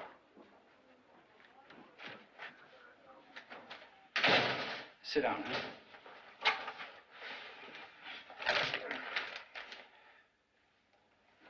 I talked to Barney.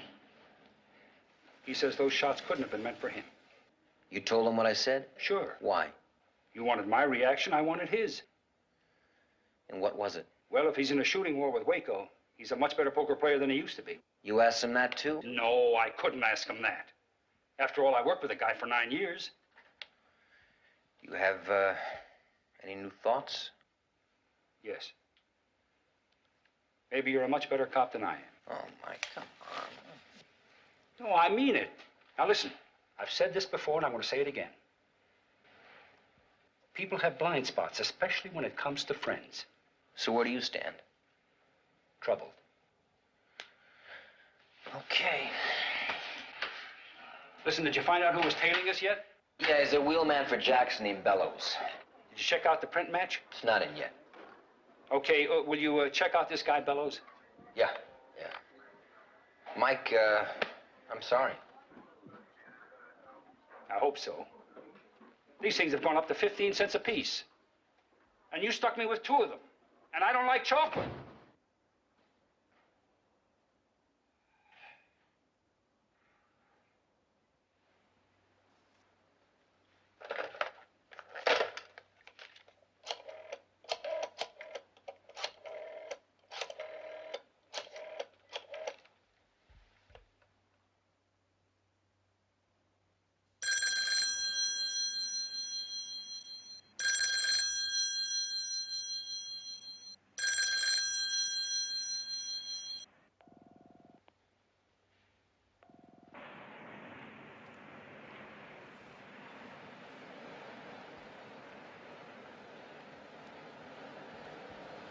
Mr. Andrews?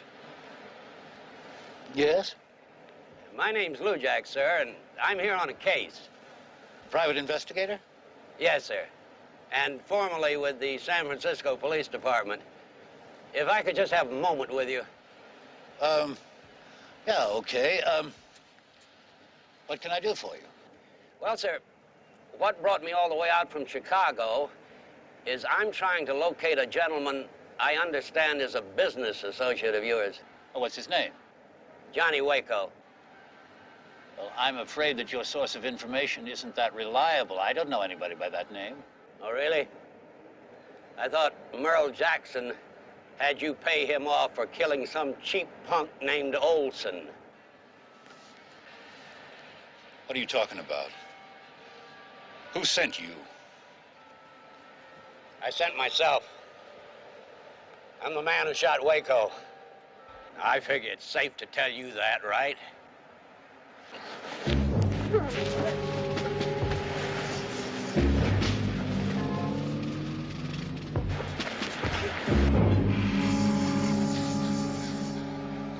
That's 25 floors to the ground, Mr. Andrews.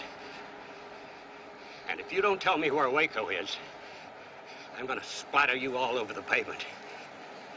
You understand me? You're crazy. Maybe. Maybe I got a right to be. Did you ever have a son, Mr. Andrews? Oh? I did. Good son. Everything any father ever wanted. And you know what he wanted? No? He wanted to be like me. And he made me proud. He made us all proud. And then that punk, your friend, that no-good scum, cut him down in the street, murdered him. Well, it's his turn now, Mr. Andrews. He's gonna die. You got that? He's gonna die.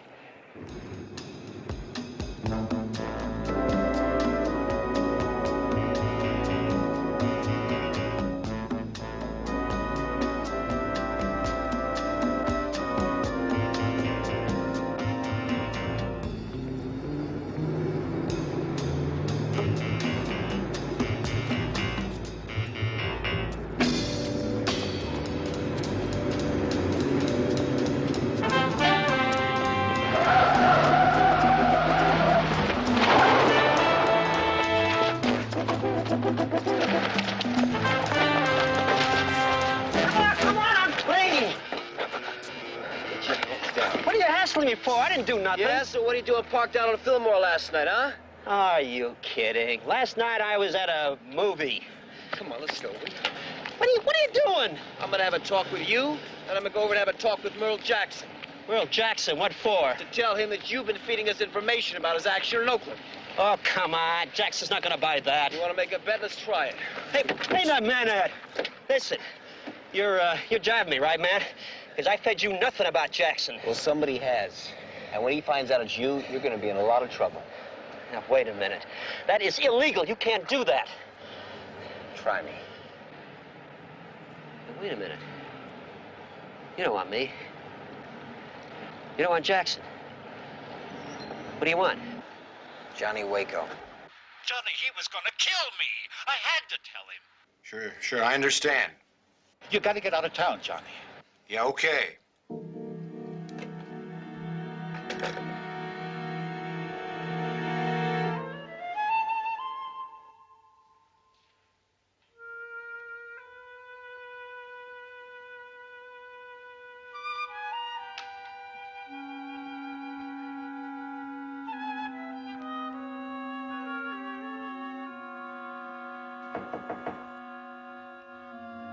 Come in.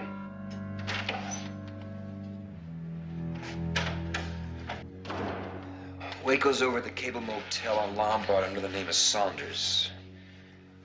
You all right? I feel sick. I've been spying on one of my oldest friends, and I find this.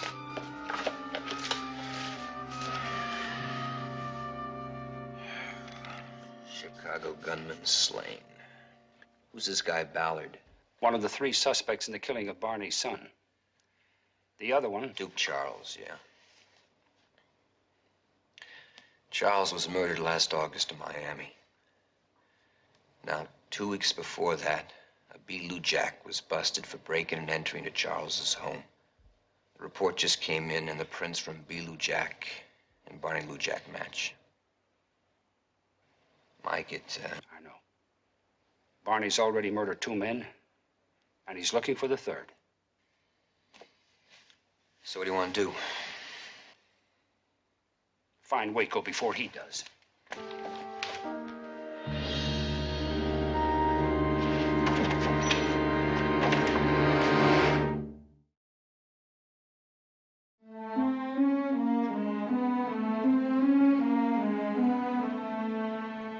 There you are, Mr. Saunders, the key to your room, 320. You know, I could move that friend of yours closer to your room. No, across the court is just fine. He's not that good a friend. Just business. Oh, listen. Don't mention the room to him. It'll look thoughtful if I surprise him. Huh? Oh, sure enough. Just send him up to my place. Room 223. Right, Mr. Saunders. Thank you.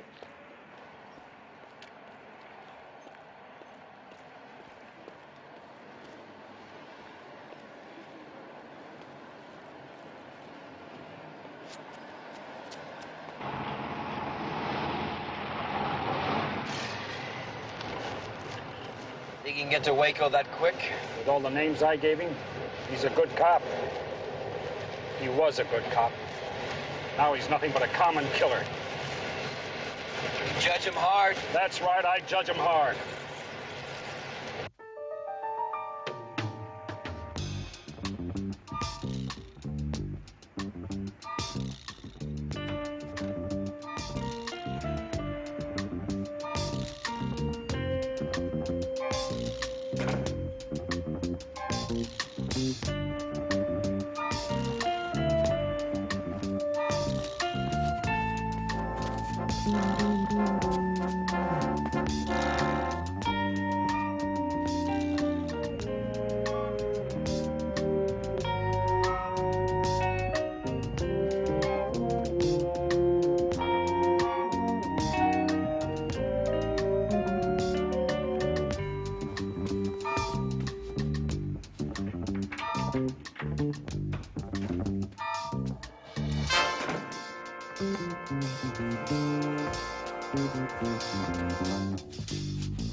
Can I help you?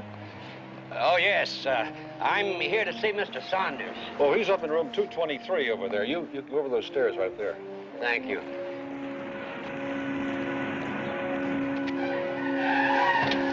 Radio for backup units. Take care of the rear. Nobody in or out.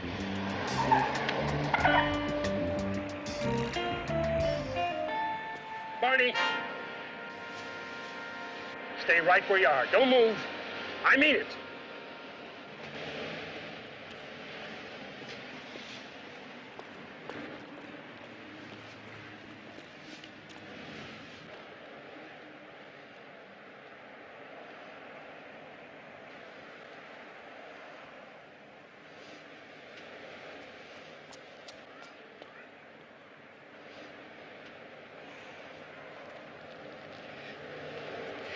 I have to finish it, Mike. It's already finished. Give me the gun. Not until Waco's dead. Don't blame yourself for what happened to your son. Nobody asked him to be a cop. He chose that for himself. Because of me. You didn't kill him. Waco did. He has to pay, Mike. He will. I've got him on a murder charge. We had him before. Barney, you give me that gun. Friend to friend now. Now, you know I'm going to have to book you, don't you? Sure. We got a job to do.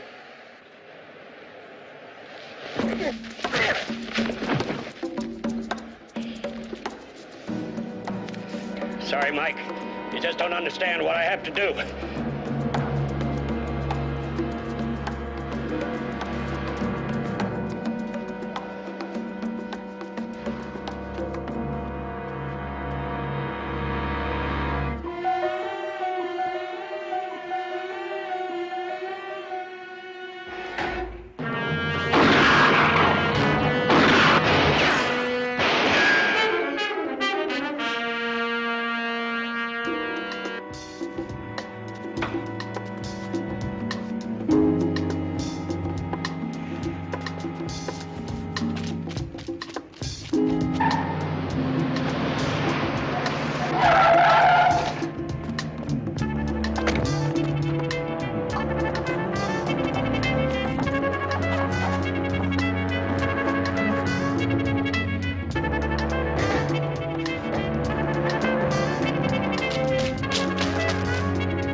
Stop him!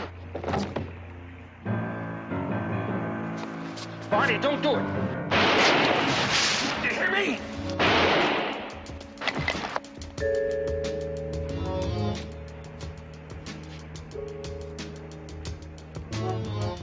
Barney, please.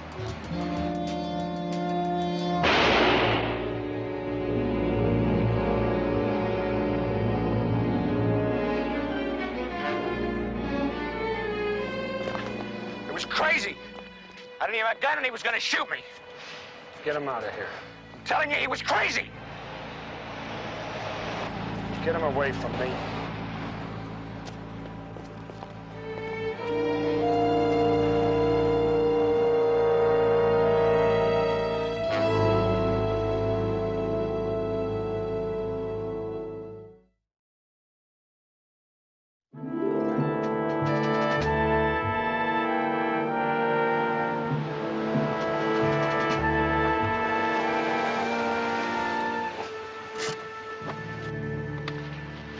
See you tomorrow. You okay?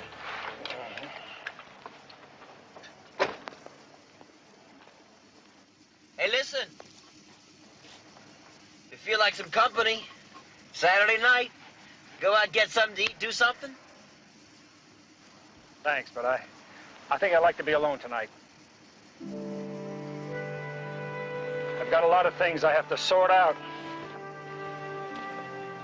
Oh, Steve. If you have any time tomorrow morning, I could use a hand around here. Sure, what do you need? Roses. Roses? Yeah. Right there. You wouldn't believe how beautiful this old place looked when they were growing right there.